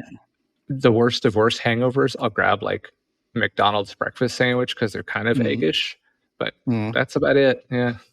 Yeah, like specifically omelets, I don't get super into. I don't see anything in there that I would want over just having like a scramble or like a over easy egg on top of something. Yeah. Yeah, that's me. I hear you. No, I mean like breakfast for me, man. Give me meat and hash browns. I'm happy. There you go. March 20th, WrestleMania 10. Do you recall anything about WrestleMania 10? Give me the location. Is it Vegas? I didn't. Caesar's Palace. I didn't write that down. Hold on. I'll skip over here. WrestleMania 10. Bret Hart defeats Yokozuna to win that's the exactly what I WWF thought it was. Championship.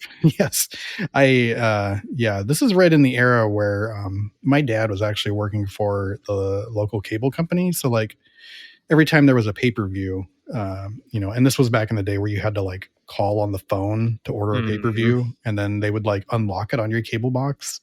Like he had to monitor pay-per-views for them to make sure they were going off okay.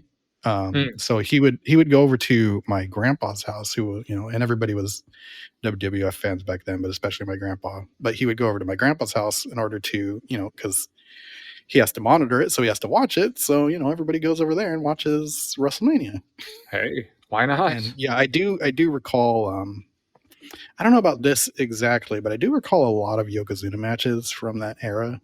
And, like the big deal being like the first person to like body slam him or something. Right. He was kind of the modern day at the time, Andre the Giant figure, like how is anybody going to stop him? Yeah. Some interesting things about this one. It was the first WrestleMania without Hulk Hogan. They had all, he was like the face, and this is where he had jumped to WCW. That's a real transition right there then. Yeah. And then it had like one of the first epic, like Shawn Michaels, Razor Ramon matches. I think that's, still considered one of the all-timers, like a ladder match. And then, I think The Undertaker was one of the first fighters on the card against Giant Gonzalez, who was like this 7'7" tall Mexican guy. I think he came out in like a Sasquatch suit. I'm not really sure. I remember that he had like he had like a bodysuit that would like look like muscles, but also fur. Yeah, I do recall that. Yeah. So that was an interesting one. Definitely that's definitely like the era of when I was a kid watching WWF right there. I remember all that. The next 5-6 years exactly. Like I could probably remember a lot of those if you put them on. That's a good one. March 21st. Join us for our new podcast next week. Two old men talk about wrestling. Yeah, we're doing a format switch here. Yeah, we've been inspired. On March 21st, the 66 Academy Awards, the biggest winner there is Spielberg's Schindler's List. But Tom Hanks also wins for the aforementioned Forrest Gump. Wow, a good year for movies. Yeah, be prepared for yet another digression here, because on March 29th, Jimmy Johnson quits as head coach of the Dallas Cowboys after 5 years and 2 Super Bowl wins. The split was preceded by the infamous Cowboys owner Jerry Jones starting to assert more control over the day-to-day operations of the Dallas Cowboys team, and Jimmy Johnson wasn't a big fan of that. Which eventually culminated in an incident where Jerry Jones told reporters that he thinks any NFL coach could have won that second Super Bowl with the personnel that they had, and Jimmy Johnson quit shortly afterwards. That's fair. That's yeah. That's not a very complimentary thing from your boss. No, that's rough.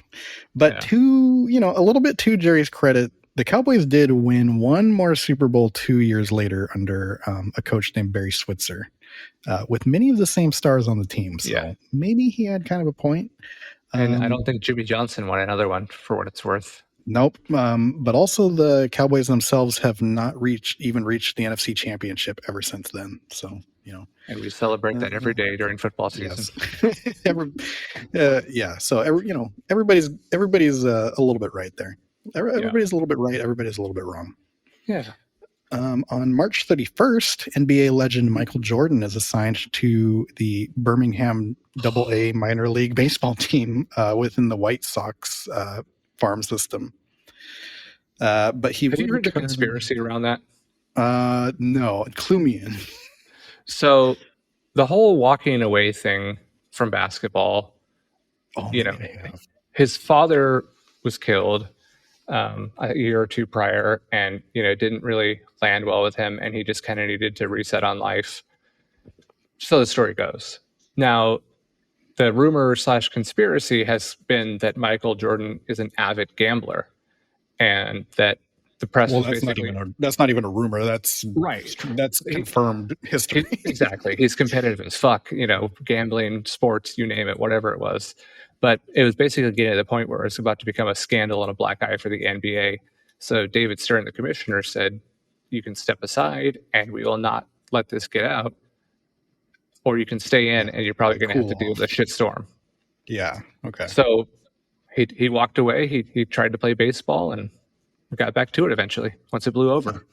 And that switch also formed the basis for the intro of oh man, I walked myself into this one and I'm blanking on the name of the Last movie. Dance? Well, yes, but Space Jam. Oh, yes. How could I have forgotten Space Jam? Yeah, all that free time Mr. Jordan had. Yeah. I'm starting to feel like this podcast may be a documentation of my, descent into madness as I forget, maybe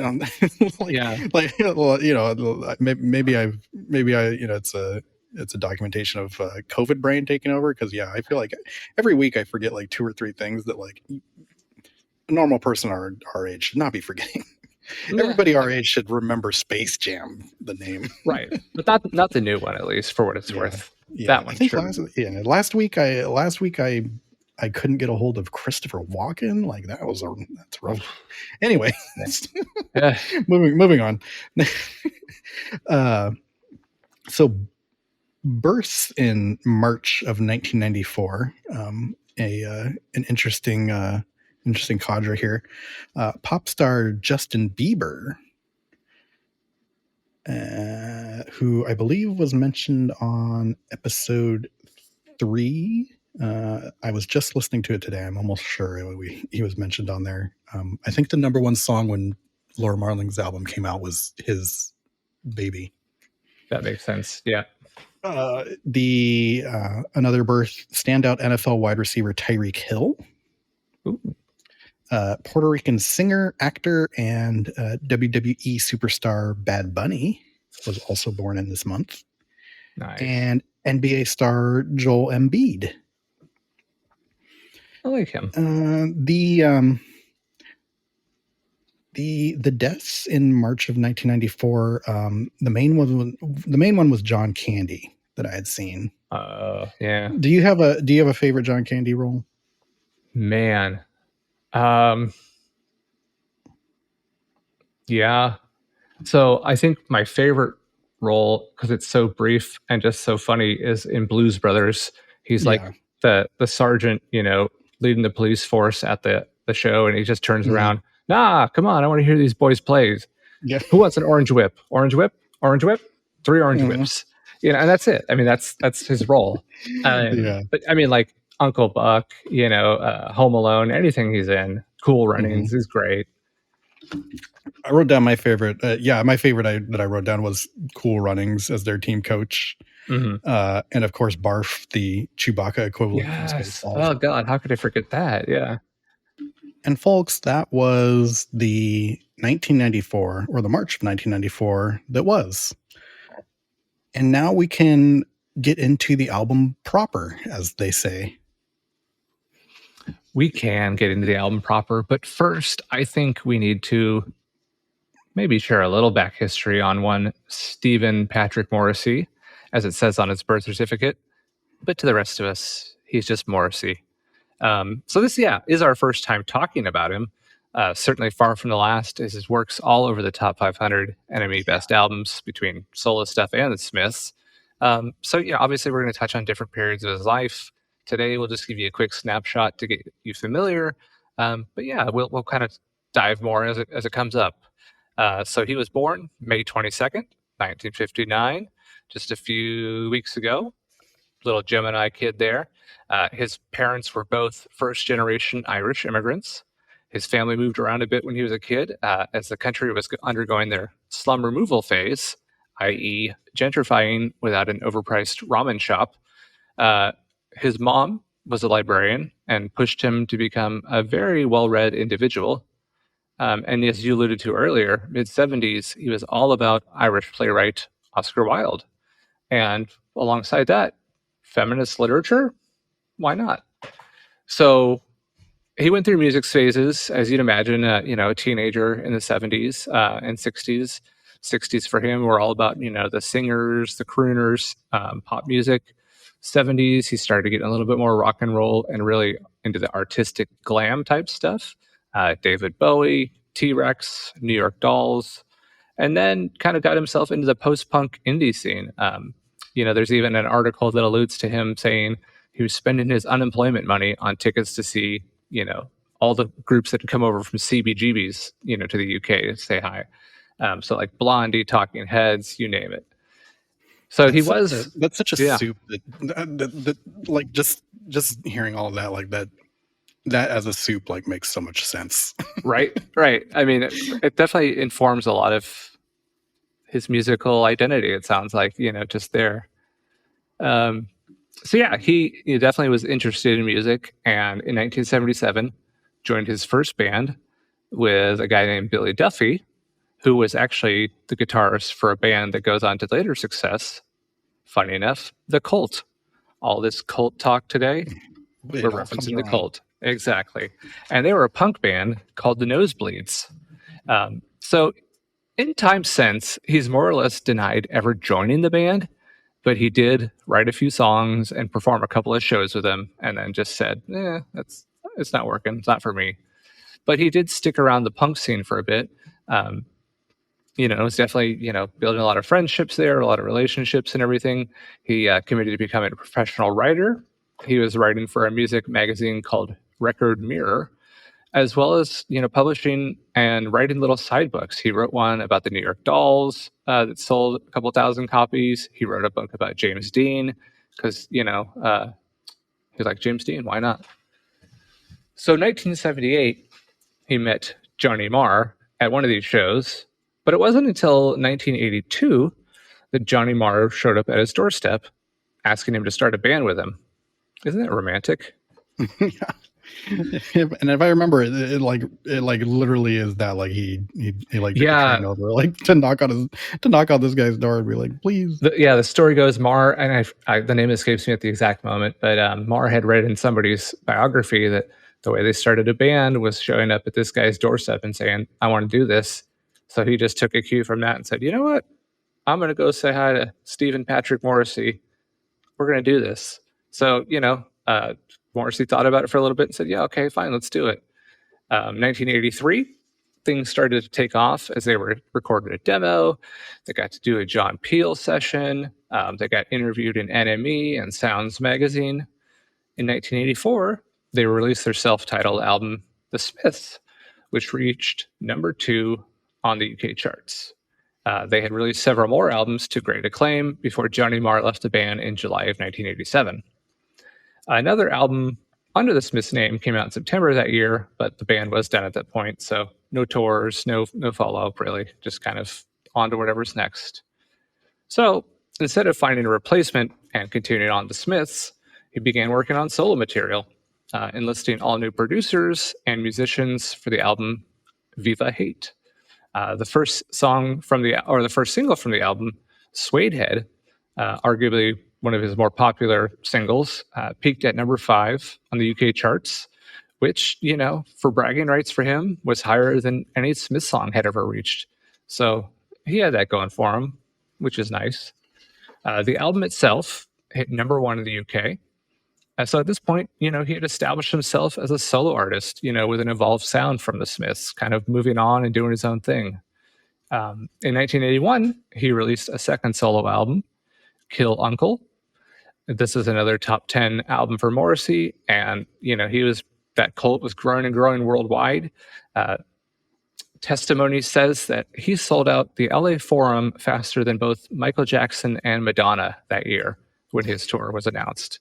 And that's so funny because it seems like after that point, a regular staple of his complaints is that he's not as big in America as he thinks he should. Right. He had his moment there for sure, but that's not a popularity vote right there. I don't know what the hell is, man. Yeah. And yeah, it's sort of, even if that number fell off, it's not as if he was it doesn't seem like as if he was aggressively putting effort into capturing the American market either, and I mean, maybe this is partly him knowing himself, but he is an aggressively English guy. Yes. Proudly so, perhaps to a fault even, some might say. But another thing that kind of speaks to that is that he was getting a lot of hate from the press. Not for the music. I mean, everybody loves the music, but kind of just character assassination. And Enemy would even go as far as to say things like he had no respect for his fans because he was canceling shows left and right. So kind of just goes to show maybe how fickle that relationship was to begin with. Sure, you can sell out the Forum faster than those two, but you start kind of pulling out and not really giving a shit. Nobody's going to stick around, to sell out an arena for you. Yeah, and it does seem like, because he is, one of the hot things at the moment, their magazines kind of have they've got a tradition of being very, even the most mainstream of them get very gossipy and kind of, snipey. They engage in a lot of, kind of, almost targeted harassment. They are selling magazines. Yeah. And the controversies that I had noted that he was, getting hit over, stemmed a lot from those early albums. Specifically there was a song called National Front Disco, that a lot of the, and it's kind of meeting in the middle. He knows what game he's playing. He's creating these controversies, and some of them may actually stem from things he may actually think and believe, as we later find out. But basically, the issue on that one was that at worst, people were seeing it as an endorsement of the far right UK political party at the time. Yeah. Morrissey himself claims that it's a song actually pitying people who joined the movement, which in and of itself, that's not exactly a full condemnation either. Right. Yeah. But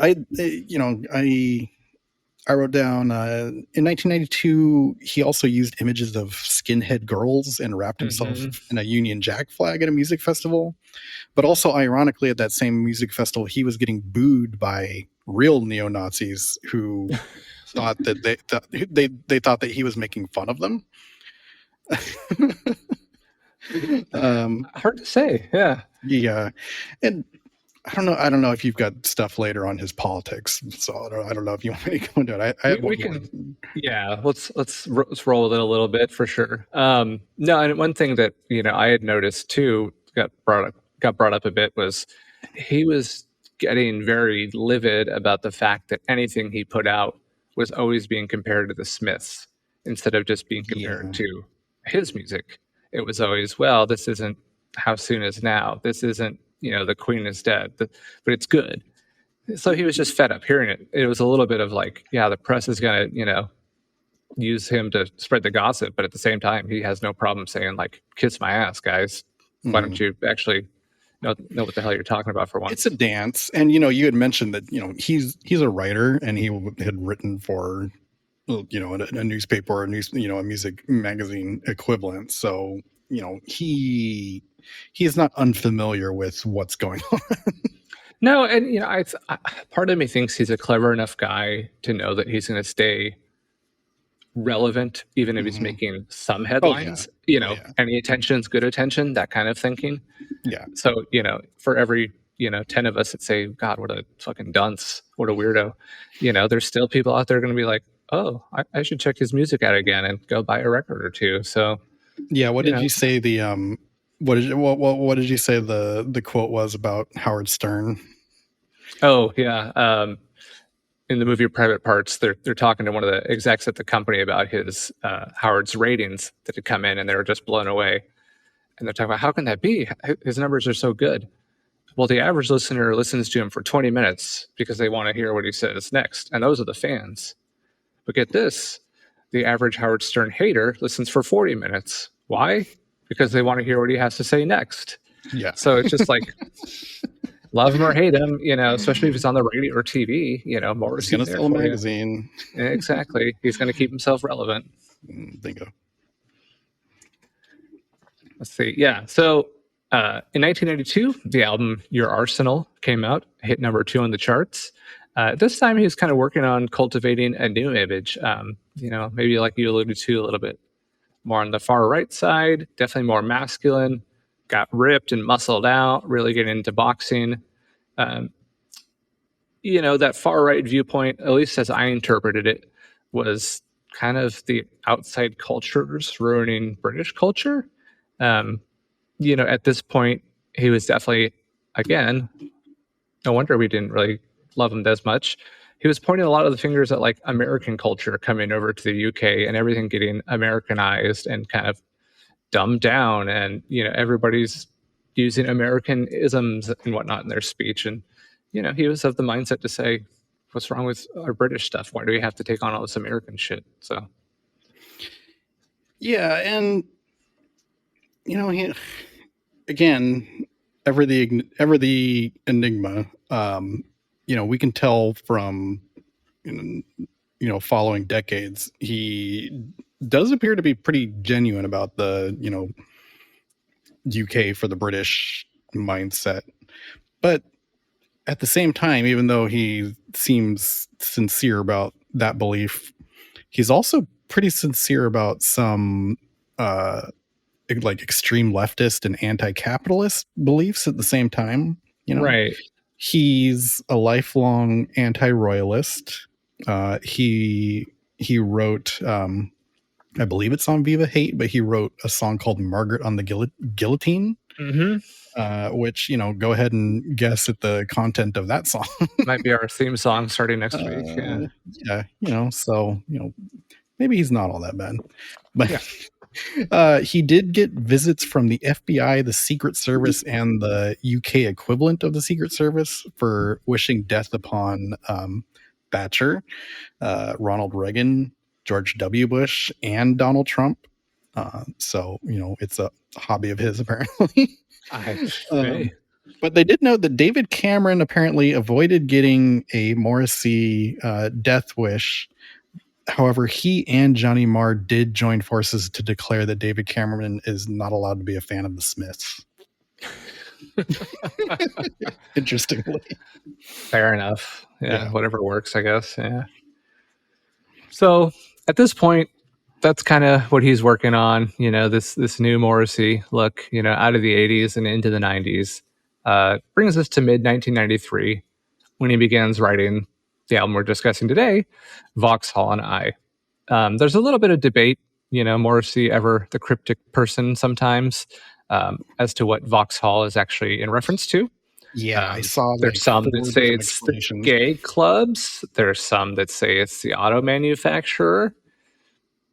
Obviously Morrissey very open about his fluid sexuality, so neither one is really a reach. But I guess it doesn't really matter. Yeah, and I think I also saw in one of the article interviews from around the time that he had said that like Vauxhall is in reference to a specific person from the area too, so that could be it. But like a code name or as, something. Yeah. as we, but also as we kind of find out as we go on, he's not exactly the most reliable narrator on anything involving himself. So Yeah. I wouldn't be No. surprised if that's not the real the real explanation too. So. He's an interesting narrator, but yeah, reliable is not a word I would use. No. It's a good point. Yeah. Yeah. So at this point, he was joined in the writing process by guitarist Alan White and Boz Boer. For the first time, he was working with new producer Steve Lillywhite, who had previously worked with U2, Rolling Stones, Dave Matthews Band, so, pretty relevant. He had planned most of the album, though, with former producer Mick Ronson, a guy he absolutely adored and still says is the greatest working experience he ever had. But Mick, unfortunately, passed away prior to recording, along with Morrissey's video editor, Tim Broad, his business manager, Nigel Thomas. So at this point, coming into the album process, he was in a pretty broken heart, very lonely state, just confined himself to his house for days at a time. He's never a person that's shied away from sharing, that, he's a depressed person. Even after years of therapy, he just accepts who he is, and part of what fuels his artistry. And it actually, and I think so. You had mentioned Mick Ronson and Nigel Thomas passing away. Was that the two? Because there was a third. Yeah, Tim Broad. There's actually four. Oh wow! It says so. There's Mick Ronson, his manager Nigel Thomas, video director Tim Broad, and then there was one more who was I believe a personal assistant who was also very close. But there's actually a quote from Morrissey on one of the there was a let's see. Well, I forget. I guess I didn't know where this one came from. Oh, it's from his autobiography. He wrote down 4 people sat in the same room discussing exciting plans for the year ahead, and now only I remain alive 1 year in. And I was kind of struck that's because like you mentioned, he is already by now kind of marked as the patron saint of depressed people at this point. But it almost ironically kind of seems like that reputation is papering over the fact that maybe even more than any other time in his life, he's 100% justified in being totally. That's terrible. Yeah. And it almost causes people to not they almost don't count it. They almost kind of walk past it and say oh, well, yeah, you're depressed again. What's you're going to be a mopey bitch anyway. Why is this any different? Yeah, it's pretty incredible. And it also kind of reminded me of the same situation of David Bowie's coming into the Let's Dance album that we featured. Where he's coming back from a time where he had secluded himself away after John Lennon's death, right? And now he's coming in to do a new album. No, and that's an interesting parallel, because even the next note I have in here, is a quote from the bass player Johnny Bridgewood. To your point, Bowie came in and told Nile Rodgers, "I want to do something different." This quote, Steve Lillywhite told us Morrissey didn't want to make an indie album. That was the brief. That was it.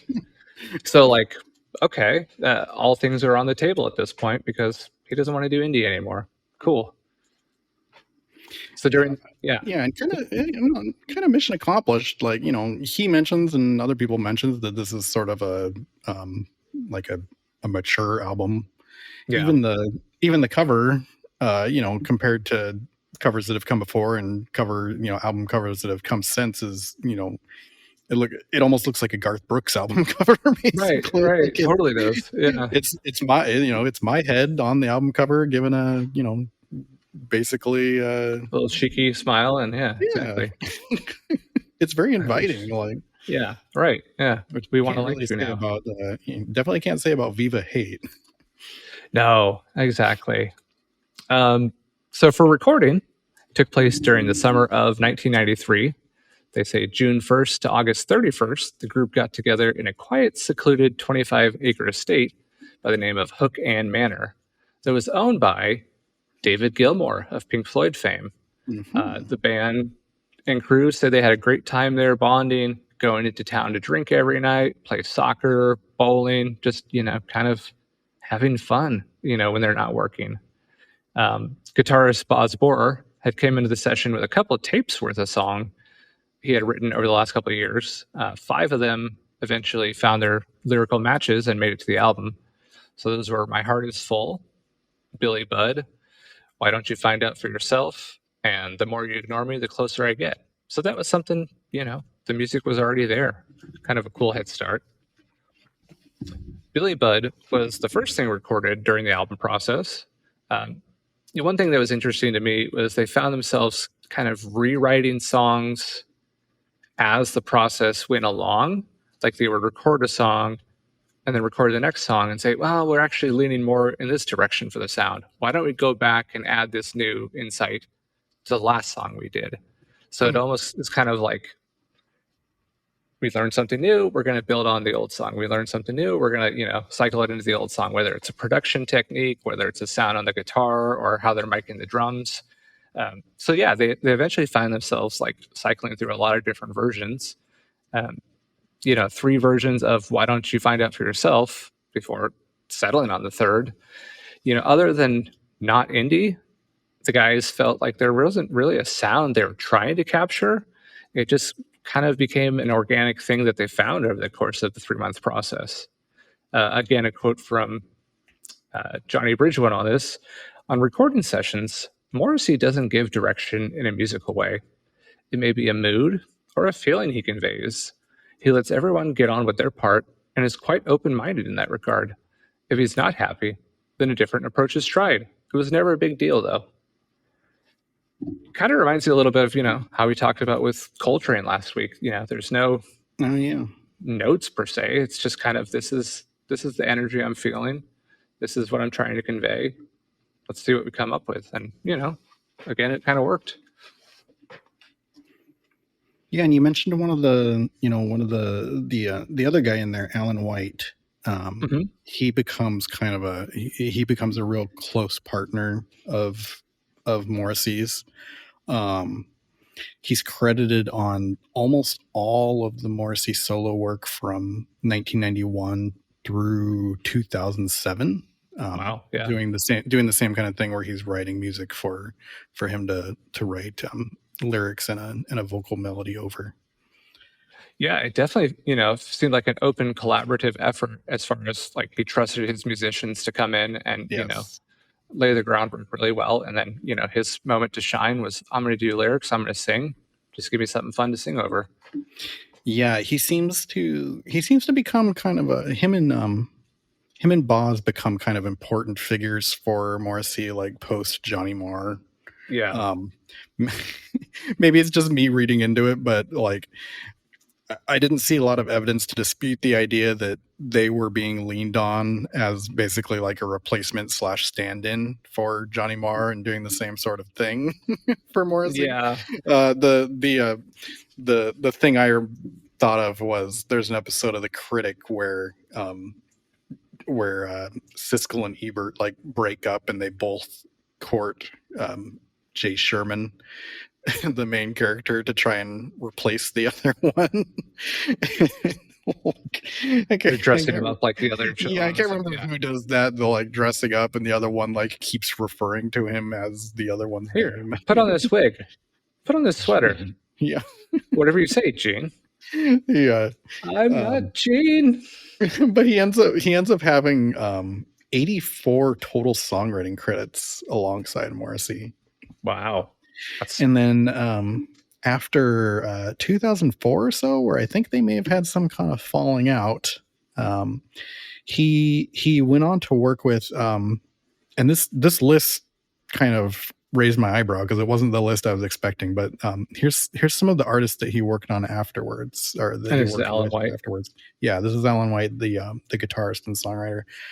He went on to work with Kid Cudi, Killis, the Black Eyed Peas, Madonna, Benny Benassi and John Legend on a song, Lil Yachty, and then he also wrote and performed original music for the Gossip Girl TV show.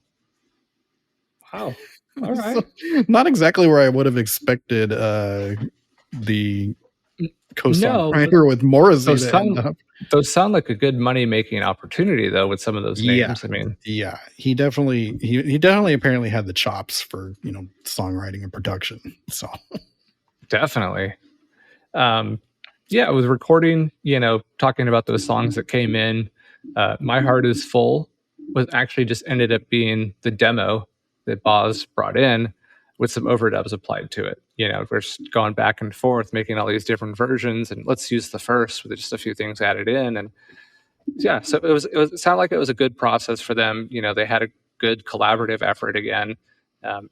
Everybody's free to kind of play their part, and the band was, having a great time recording together. The first single, The More You Ignore Me, Closer I Get, was released February 28th, 1994, and became Morrissey's first top 10 UK single in 5 years. Hold On to Your Friends was the second single, and it's funny enough, actually one of his worst performing singles in the UK. I didn't get the exact number, but I don't even think it broke 100. It was just okay. That's there. Cool. Thanks. They weren't big into holding on to their friends back then. No, I mean, I love that song personally, but yeah, at the time it just didn't land. Not rocking enough, I guess. But as the album came out, it seemed like most fans, critic, even the band themselves, think it's Morrissey's best album and his best lineup of musicians. So I don't know how you feel about that from what you've listened to the last week or two. Well, interestingly, we talk about him becoming physically more muscular. Like the music itself almost sounds more muscular. Like it has more weight to it, than what comes before this, and even what's in the Smiths. Really, I mean, like Johnny Marr's guitar sound, lives more in the mid treble region, right? But Alan White and Boz are not afraid to make something that has a little thunder to it, a little bit of low end too, so this was my first foray into Morrissey solo work. A note I put down is that it's a very digestible album. It's not hard to listen to. No.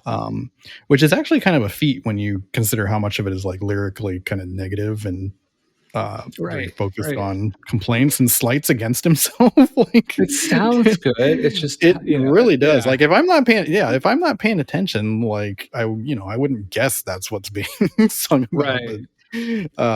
But he's definitely had a lot of fun the last week, having just as I was driving around, all the lyrics displayed on the phone on Spotify. On the scroll. Like this song sounds too positive. Okay, it is too positive, right? Yeah, right. No, it's not. I read it wrong. It's not about that. Correct. So like, because this is really our first official run-in with Morrissey, like who, if anyone's the main character of the Enemy Top 500 Albums list, it's probably him, right? He's Captain America and Thanos all rolled into one. Yeah. But, I thought it was kind of appropriate that we're meeting him for the first time in like 1994 solo form rather than one of the Smiths albums. Or, it's definitely more of a study just on him. Yeah. Yeah. I wrote down that it's kind of like in a video game where you fight the final boss like really early in the game, but it's more of an introduction to them rather than a real fight, like it ends up either being impossible to beat him or, you get really close in the cutscene where it reveals he's been only fighting with like 10% of his power and then he flies away laughing like just to find you later. Yep. Yeah. When I was first kind of trying to wrap my brain around it, I was like, okay, at least we did not hit the Queen is dead before. Right. Like Right. can work we're into getting to we're getting to ease into Totally. Morrissey. But an interesting description of him that I had written down was by a guy named Julian Stringer, he's a UK academic who's written books about the Smiths. Oh. And he described Morrissey as being, quote, he's a man with various contradictory traits. Yeah. Being an ordinary working class anti-star who also loves to hog the spotlight. Right. And a very nice man who likes to say the nastiest things about other people. And also a very shy man who is an outrageous narcissist. I was like, that kind of sums it up, just I mean, love him or hate him, he's the guy, the content, the content of this album, like all kinds of stuff. And I didn't know where else to shove this in, but Tom York is quoted as saying that like Vauxhall and I is all over the sound of the bends. And I totally heard it as soon as you shared that quote with me. Yeah, as soon as I saw that, I started thinking about it, and I was like, yeah, especially like thinking of the evolution from Pablo Honey to the bends. Mm-hmm. Like there's a lot of the albums kind of it's not quite wall of sound, but it is a little sonically richer. Yeah, it's pretty thick guitar tones being supported by a lot of like affected sounds and stuff like that. Yeah. And, reaching for a specific kind of, they all come together in a kind of a theme. It seems like that was another thing that I said, oh yeah, I kind of hear that on the bends too. Definitely. So I grabbed this quote from Morrissey in his autobiography talking about the album coming out. And, for as much as he gets painted as, the depressed, sad, mourning Morrissey during this time period, this one kind of made me smile. He said, "Peace came at last with Vauxhall and I, streaming out in a lavish flow and leaving me stupid with smiles. Vauxhall and I is an arm held out and ushering others to join, even though its singer has feelings impossible to satisfy." He's happy about it. Like he wrote a personal album, that deals with some touchy subjects.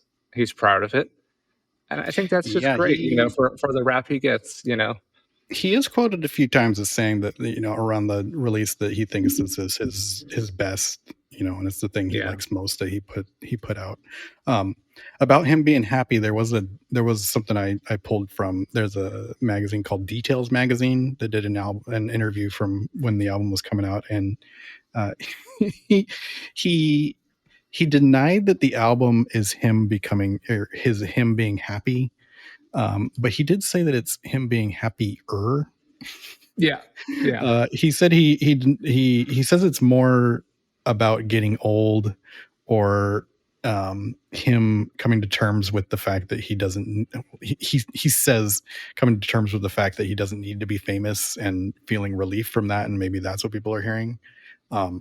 I think that's a lie, but perhaps he, perhaps he believed it at the time, or felt it. I can believe that. I mean, kind of it's easy for you to say because you are famous, but try going without it for a year and see how you like that, buddy. Yeah.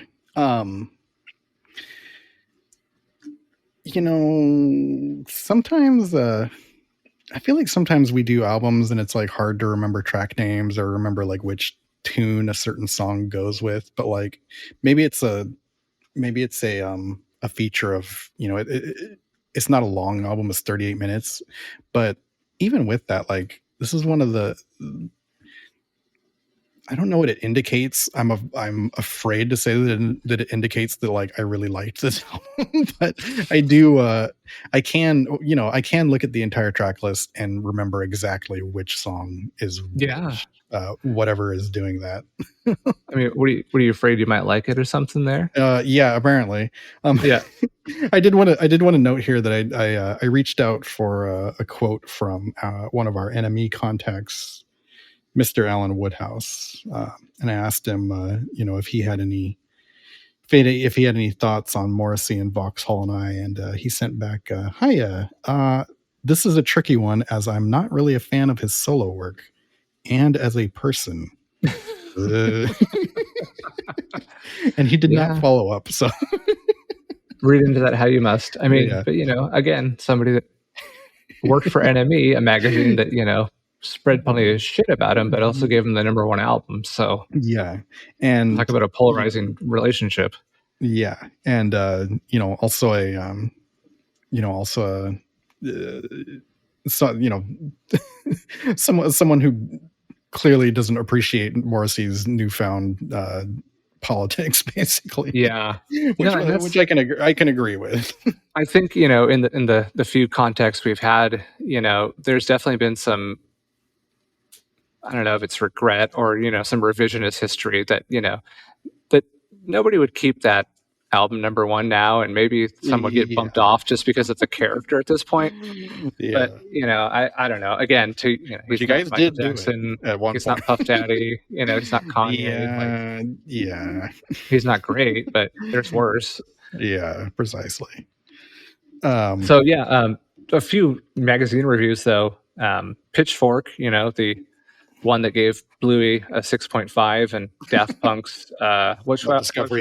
Discovery 6.4. Yeah. Yes. Actually, I believe that was a Peppa Pig album. Oh, Peppa. That's right. Yeah. We want Peppa Pig. Yes. Yeah. Peppa Pig 6.5. Discovery 6. I mean, I don't know who did the review, but it's probably not off. Pitchfork gave it a 7.8. NME an 8 out of 10. Rolling Stone gave it 4 out of 5 stars, and Q Magazine gave it 5 stars. So yeah, no matter how much they butt heads, it does seem like NME always comes around and says like, yeah, but this is a pretty fucking good album. Yeah, you may be a bell end, but your music's good. There you go. So what are some of your faves on there? Yeah, some of the tracks that really stood out for me, I really liked Spring Heeled Jim. Mm-hmm. Should we listen to a little bit of it? Yeah, go ahead and give me a clip of that. Yeah.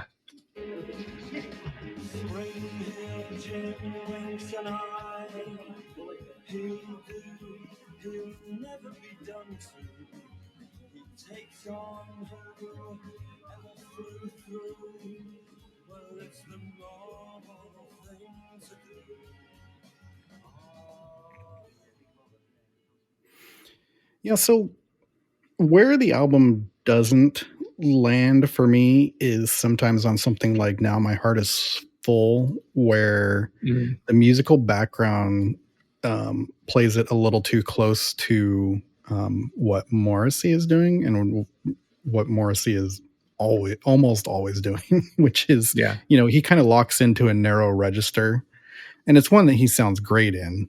And, he's more of a lyrics guy than like a Freddie Mercury style fireworks singer. Right. He knows his range and does it very well. Yeah. But I think he's at his best when the music is encouraging him a little bit to move around. Yeah.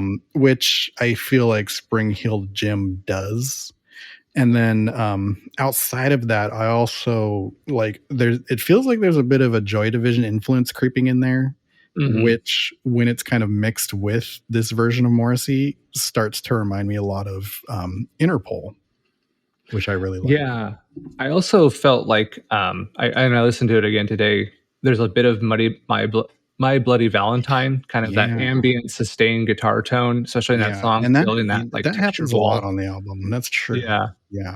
And then I also did like that. There's like TV dialogue running underneath the entire song. It kind of I wouldn't be shocked to hear that on the Radiohead live album and the live versions of National Anthem, they play a little bit of weird radio or TV dialogue at the start of it.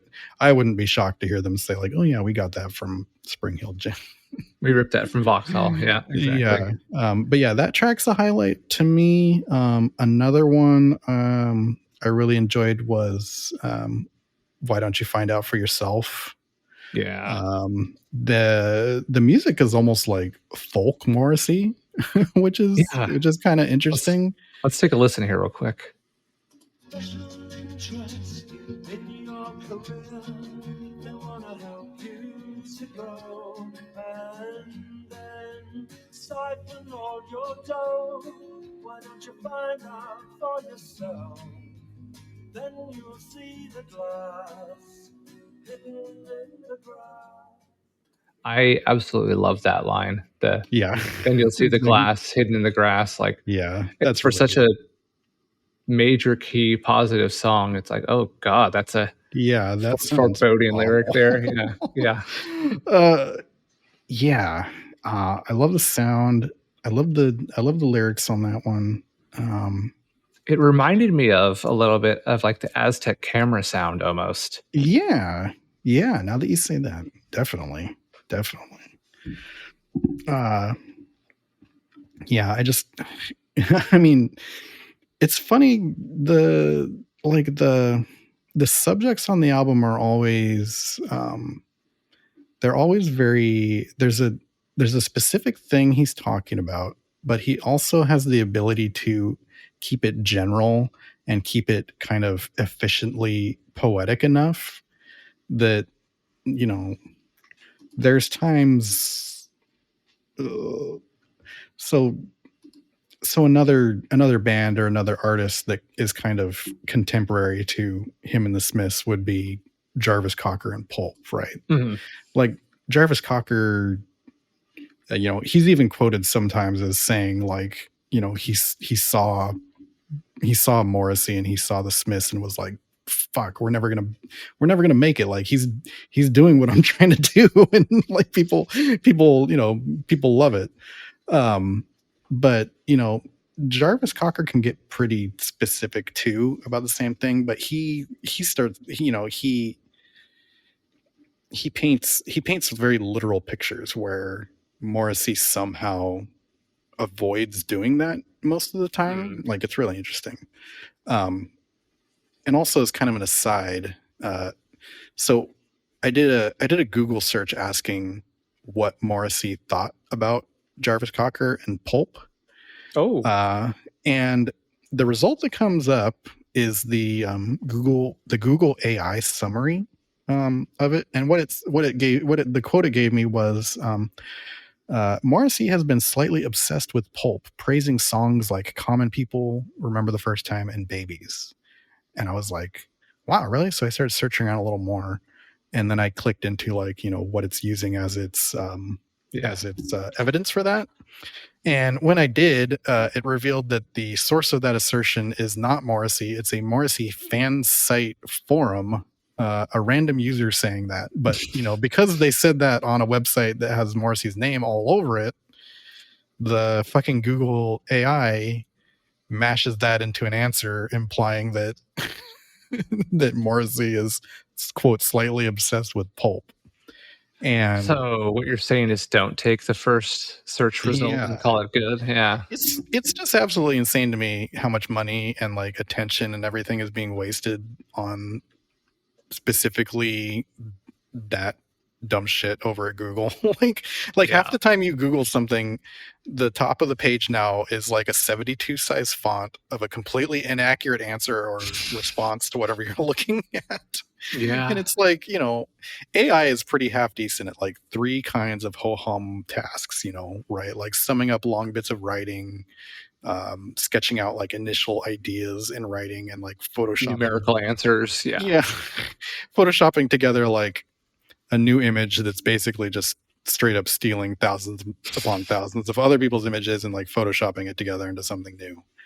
And it also takes like magnitudes more electricity to do that than like just Google searching or whatever for something you can. So like, it just, it irks odd. me. Yeah, no, I feel you. I keep waiting for the whole, one other podcast or like online person I like to shout out when I think of stuff like this is a guy named Ed Zitron, who kind of is taking it upon himself to be like the kid screaming the emperor has no clothes. Like he's constantly doing like very good deep dives and asking obvious questions about AI and the people who are trying to push it on us, and like, you know, pointing out all the flaws and all the things that don't make sense. So, you know, if The you're, reasons to sell a half-assed product, and yeah, if you're interested in this aside, please go check out his Substack and podcast to get does better the show informed. itself have a name, or just look Yes, for Ed his Zucron, or- his podcast is called Better Offline, and his Substack is called Where's Your Ed At? I like that. And he's also just a really good follow on Blue Sky too. I very much doubt he's still on Twitter. Yeah, probably not. Yeah, tis an awful place. But back to the issue at hand, Mr. Morrissey. Did you have any other tracks that you really got into? Yeah, or like I think I have a few other moments that aren't on those tracks, but those were the tracks that I really liked. Maybe you can speak to it, because I think I see it on both of our notes here is Speedway. You know, I love that. If nothing else, like, here's a chainsaw and a Morrissey song. That's kind of cool. But no, it's really just a good rocker. You know, there's a lot of like cynical shots taken at the press in this song, and it's just a great way for the album to end, I thought.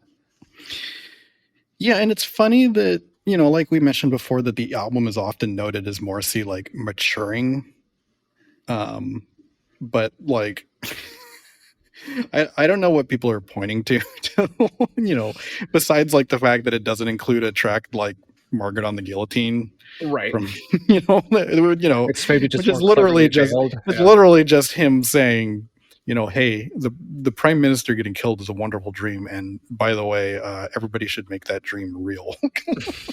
Oh, okay. But like, Speedway is one of the only points on the album where I'm like, okay, I can kind of see that, because beyond complaining about the, you know, the press and the writers who are talking about him, he does say, you know, like, well, it's not all lies, or the things that I haven't disproven, or some of the things, you know, some of the things that I haven't dispelled all the rumors. Yeah, some of the things that I said were BS may not be completely BS, and you know, right. and it also and it kind of ties in at the end to, you know, talking about a relationship and things like that. So it's got, you know, it's got two things instead of one thing. But right. Just let's play a clip of that real quick. Yeah, I love that one. All of the rumors keeping me grounded. I never said that they were completely unfounded. Once in, until the earth that once wind finally has been. Yeah, I mean, that was exactly the line we were talking about right there. Do what you want with the rumors, whatever. I don't care. Fuck you. Let's see, another favorite for me. I loved Billy Budd. I thought that was just a you know, nice short rocker. You know, and we talked about this one a little bit. Lifeguard sleeping, girl drowning. I really liked it, because it was just so unusual. And I think what you said, the more I listen to it, the more I hear it, is like, who let Donovan into the studio?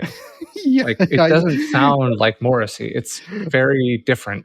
Yeah, I kind of, you know, I may have come close to criticizing Morrissey for keeping his voice in like the same register and like locking in, and then like the one time that he changes it up here on Lifeguard sleeping, girl drowning, I'm like, what the fuck is this? Right.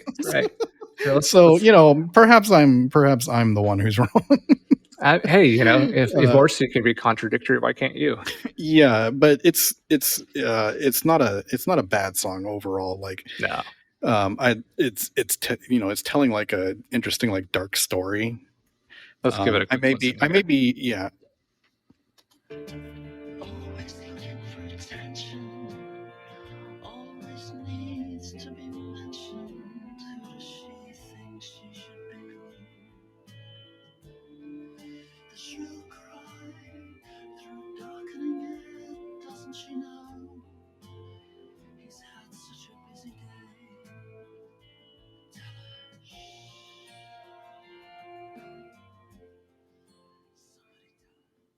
Like sometimes I wonder what could have been if like that became like the smash hit off this album. Like, do you think he Right. would have? Do you think he would have been like, well, I guess I have to sing like that for the. Let's do 3 of those on the next one and see how it goes. Yeah. Yeah, like again, aforementioned Tom York. You know, I believe I've heard the apocryphal story where he first started singing like that kind of as a joke, or you know, as like a just a funny thing to do, and everybody was like, oh, that sounds really good. And he just, you know, he just kind of was like, well, I guess that's how I sing now. Like, You found your voice, asshole. yeah.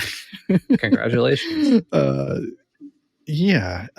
Man, there was one other. There's a lot of lyrics. You know, you were talking about, especially if any, you know, if any episode, a Morrissey episode, is a place where we have a duty to focus on the lyrics more, even though we both admitted to not being default like lyrics people. It's a new skill for us, I think. You know.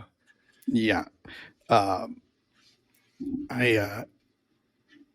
wrote down from Why Don't You Find Out for Yourself. There's a part in the lyrics where he says he references a bad scene, and I thought it was interesting. I don't know that this is one of those like IMDb trivia type sites where like you can never know if this is true or not, but I thought it was an interesting take. But on the Lyrics Genius site where like people are allowed to annotate lyrics with little notes and things like that, somebody wrote down that they thought he may be referring to the late 80s, early 90s UK rave scene, which he was like a vocal hater of.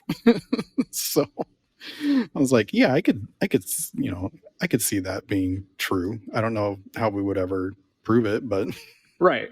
Yeah. He says, bad scenes come and go, for which you must allow. Sick down to my heart. That's just the way it goes. Yeah, and you know, for somebody that was enamored in the punk scene, you know, for a couple of years, it's just, you know, again, well, this is I'm Morrissey, sure maybe. Hurt. Yeah, this is maybe Morrissey growing up a little bit, and well, I'm not a kid anymore. This scene's stupid. You know? Yeah. Another moment that jumped out at me was on the song "The More You Ignore Me, the Closer I Get." I wonder if we have the same one on this. Okay. Well, I think I sent you a note on this one. So, but oh, you did. There's a part where he sings, "I will be in the bar with my head on the bar. I am now an essential part." And I vividly remember hearing this for the first time, and I was like, please, well, okay, please, let me get what I want. But please, God, the next line has to be, "I am now an essential part of the bar." I was like, that would be the funniest lyric I had ever heard, and I would respect and love Morrissey forever. But sadly, that is not the lyric. He says that I'm an essential part of like your mind's landscape or something, and I was like, shit. Yeah, exactly. I mean, you were so close. It's good. Yeah, it is good. But yeah, at the same time, like just on the cusp of comedic genius almost. Yeah. Yeah. No, my favorite passage on that one was it almost seems like he embraces the hated role a little bit. Beware, I bear more grudges than lonely high court judges. When you sleep, he was proud of it. You know, he was proud of that. Thoughts like a bad debt that you can't pay.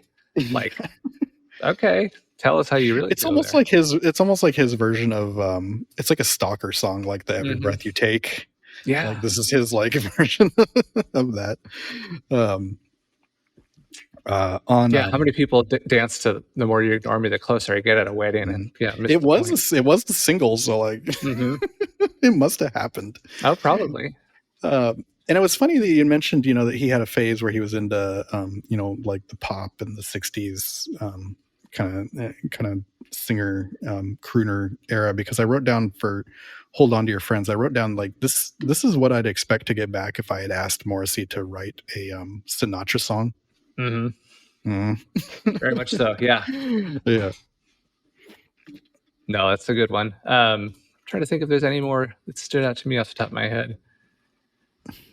Well, sunbathers. I forget if we talked about sunbathers, but like personally, nothing jumped out at me about the music. good or bad, but like the lyrics, like I love, the theme of idle people, or perhaps like the idle rich ignoring the world's problems, and like, the image of the sun destroying the planet. Like, that's very prophetic of Mr. Morrissey.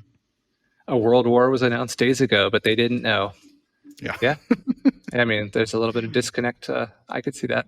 That's a very good one too. I like that.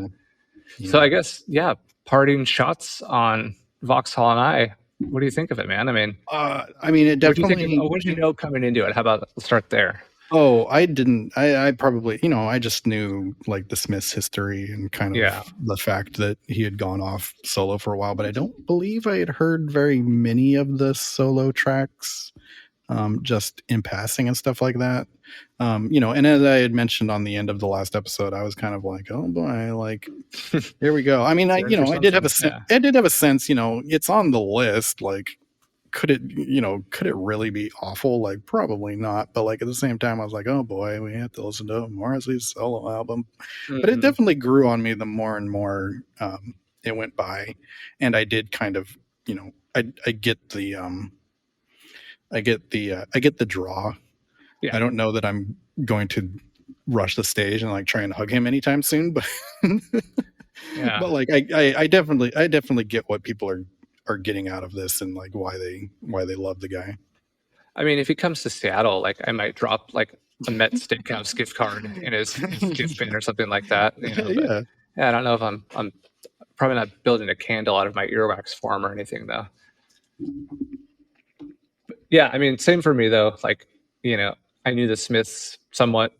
I knew the major stuff, and I did enjoy kind of just exposing more to that and hearing a little bit more of Morrissey. And I think the fandom for Morrissey maybe like gave me trepidation to jump in. But actually it's very approachable music, at least on this album, I find. Between that and everybody being a little down on him at the moment, like it was kind of coloring the situation. But like, you can kind of, I can put myself in 1994 mode and be like, well, what was this when it came out, really? Could I enjoy this for a few months before Oasis starts breaking through? Sure. Totally. And that's again, that's a very interesting context of this album. This album is like, it's coming out like just a little bit before Definitely Maybe, I believe.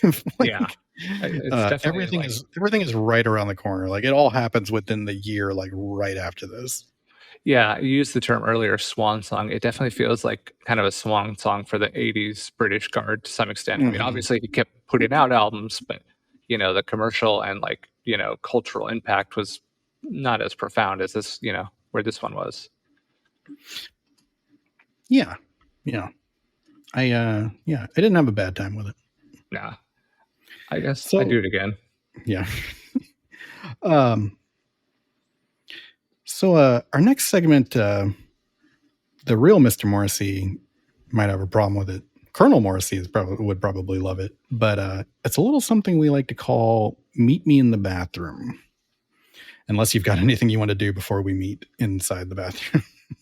No, I feel like I placated him on this one though, so maybe he won't be too mad. But the sponsors, the barbecue house, might not like me after this one though.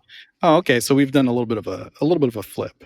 We did, but just in case anyone isn't familiar with the show, here in episode, where are we? In episode 15, or it's either 15 or 16. Yeah, I think I wrote down 15. 15. But for anyone who's not familiar, we like to do a segment at the end here that takes advantage of the fact that my co-host Helio is in another life, out in real life, a true blue top chef, which is not a bit. He really is. And every week we best dinosaur chicken nuggets and like the entire Pacific Northwest. Can't be beat. Yeah. But we asked him to come up with a dish that would pair well with the album we featured this week. So let me hear what you've got for Mr. Morrissey's Vauxhall and I. Yeah. So I did, as much as it's a challenge in my day-to-day, it's been a challenge for me to learn, I did try to respect, his vegan viewpoints. So on this one, well, how can I make a burger? I went with what I call beet is murder. So that's a burger made out of beets. You grind them up. There's a few fun little binders in there to make an actual patty that you can put on the grill. And then we're doing that with a side of jerk sweet potato fries just to get a little extra spice and flavor in there. I think, as you and I said, on a very simple level, the guy's kind of a jerk sometimes, but, he has a little bit of flavor to life. So why not jerk it now and then? That kind of brings it all together, huh? It definitely does, So beet is murder and jerk potato fries. Yep. Okay. So we've got a bit of business at the end here. I guess as maybe a reward to anybody who's stuck with us this long, we're going to give it a little bit of a look behind the curtain. So we had a guest recently, Professor Martin James, correct? Mm-hmm. Okay. Yeah, and I always can't remember which. He's got two first names, so I can't remember which one comes Always first. a crowd pleaser. Yeah. Yes. So we initially contacted Professor Martin James as a expert and source on the French touch EDM scene, but as we got to know him, we found out that he is basically like the official biographer of the Prodigy. Mm-hmm. And has been kind of attached at the hip to the band and Liam Howlett for a very, very long time. Basically since the start, yeah. Yeah. And one of the things that we always kind of theorized was that if we ever did get like a guest kind of, either in a band or that close to a band, we would deploy basically turning our keys on the random album list and like going ahead and picking out an album, because we may not, we don't know if we'll have that person in the future or if they'll be available, if they listen to the show and get offended at what we said about Morrisey and don't want to talk to us anymore. I think they might be okay with it. Yeah. Yeah, I have a feeling. So there is a possibility that our next episode will not be the random album that we're about to spin. But we do want to spin one because we're also not sure of the timeline of when we're going to be able to put that together. So yeah, and I guess just to give a little more insight, the goal is to do like a 3-part Prodigy breakdown. The first episode primarily, with Martin leading the charge and, telling the story of like the formation of the band, the early years, and basically bringing it right up to Fat of the Land, talking a little bit about another album that's on the list, Jilted Generation. Then Breddy and I... music for the Jilted Generation. There you go. Proper titles, guys.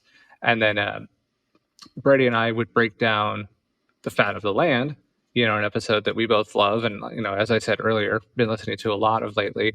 And then we would come back with Martin again and do like a third part about the Prodigy, talking about, kind of the post-success of that, where are they now? What kind of, things have gone on in the Prodigy world since. And yeah, they're a great band. I mean, 25 million records sold, pretty prominent. But, I think as two stateside guys, we can say that maybe not enough credit's given over here for all they've accomplished and how great their music can be. So it'll be fun to take a deeper dive. And what better way to honor them than to break the premise of the podcast finally? Yeah, why not? Look, I mean, I think the person or persons who would be hurt most by that are me and you. I don't know. Like, contact us if we're wrong, but I don't think anybody's going to be mad that we decided to do a deluxe episode basically and veer off. Yeah, I mean, if you are, we're sorry. We'll make it up to you. Yeah. Hopefully the content far outweighs the disappointment. Just cover your ears and for the next like 10 minutes or skip ahead and just pretend that we randomly rolled either Music for the Jilted Generation or Fat of the Land. Exactly. Yeah. But like we said, we're not entirely sure, and also we just fucking love spinning the wheel anyway, so Right. So do if nothing you else, have your copy of the do you have your copy of the magazine nearby? We can do what we did last week. Look at that. There it is. The 500 greatest Bible. albums of all time. All right. Well, let's do what we did last week. I'll roll the number and then you tell me what's in there, and maybe even quiz me on if I can pull it out from the description. Yeah, that was kind of fun last week. Okay, here we go. I can testify to the fact that I have actually entered 1 through 500, and I have the numbers rolling right now. I'm about to hit stop, and the number I have is number 183. What do we got? What do we got at 183? Uh-oh. That's an interesting face. All right, read me the description. Let me see if I can get this. Is it going to be too easy? I'm going to leave the names blank from the description, but I think you'll get it, but we'll see. A double album split evenly between blank and blank. This was a riot of ideas worthy of its tag as hip-hop's White Album. Is that Speakerbox and Love Below? Bingo. Ooh, man, that is... That's a good one. Yeah. That complicates things. Doesn't it? Yeah. Wow. Interesting. Yeah. All right. Basically 2 albums in one, so to speak. Yeah. Yeah. I guess keep an eye out in the following weeks to see what happens. Exactly. Yeah. We got plenty on our plate. It's all going to be tasty though. Yeah. And we do have the interview coming this week with the guy from the Coltrane Church as well. So plenty of content from us. Yeah, absolutely. It's going to be a great couple of weeks coming up. Either way. Any parting thoughts before we call it a night and put a bow on this episode 15? I guess no, just shout out to Mr. Morrissey for writing the greatest song of all time, Margaret on the Guillotine. I'll give a quick shout out to a new book I just got today, titled Frank Zappa's America. It talks a little bit about Zappa's politics and viewpoints, critique on American culture during the 70s and 80s. It's just a really scholarly read about music, and maybe not so much fart jokes like Zappa did occasionally, but definitely very insightful and gives a lot of cool context to the music. Just came out today by Bradley Morgan. Super cool book, and definitely recommend it so far. Awesome. Now I believe we have some special outro music. Am I right?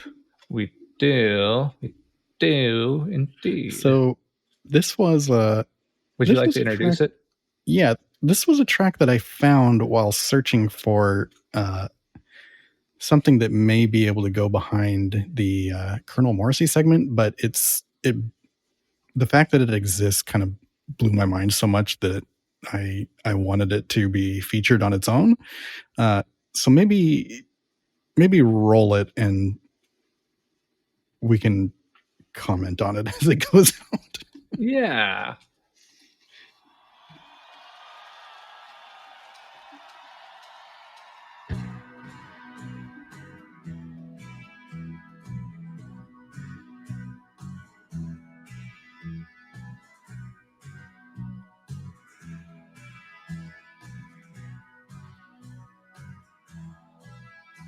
It's the same old tune, fiddle and guitar. Where do we take it from here? Rhinestone suits and big shiny cars. It's been the same way for years. Is that Depeche Mode? This is, in fact,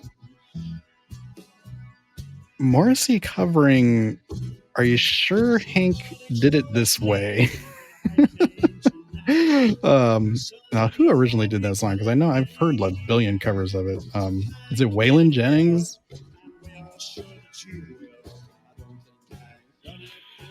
Yes. Yeah. He yet again surprises us in an unusual combination. But Yeah, a really good cover.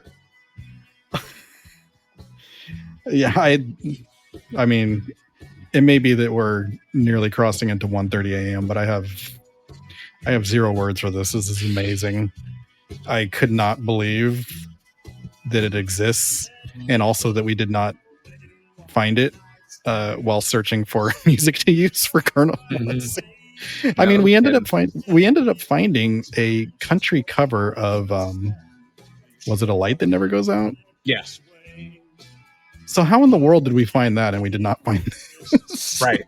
Yeah. I mean, I literally searched for country Smiths. Maybe that's why. I don't know. Oh, okay. Not just more. Yeah. Morrissey sings country. Yeah. All right. Well, enjoy, folks. We'll leave you with a few more words from Mr. Morrissey, and we will see you and hear you on the next episode. Good night. Good night, cowboys and cowgirls. I assure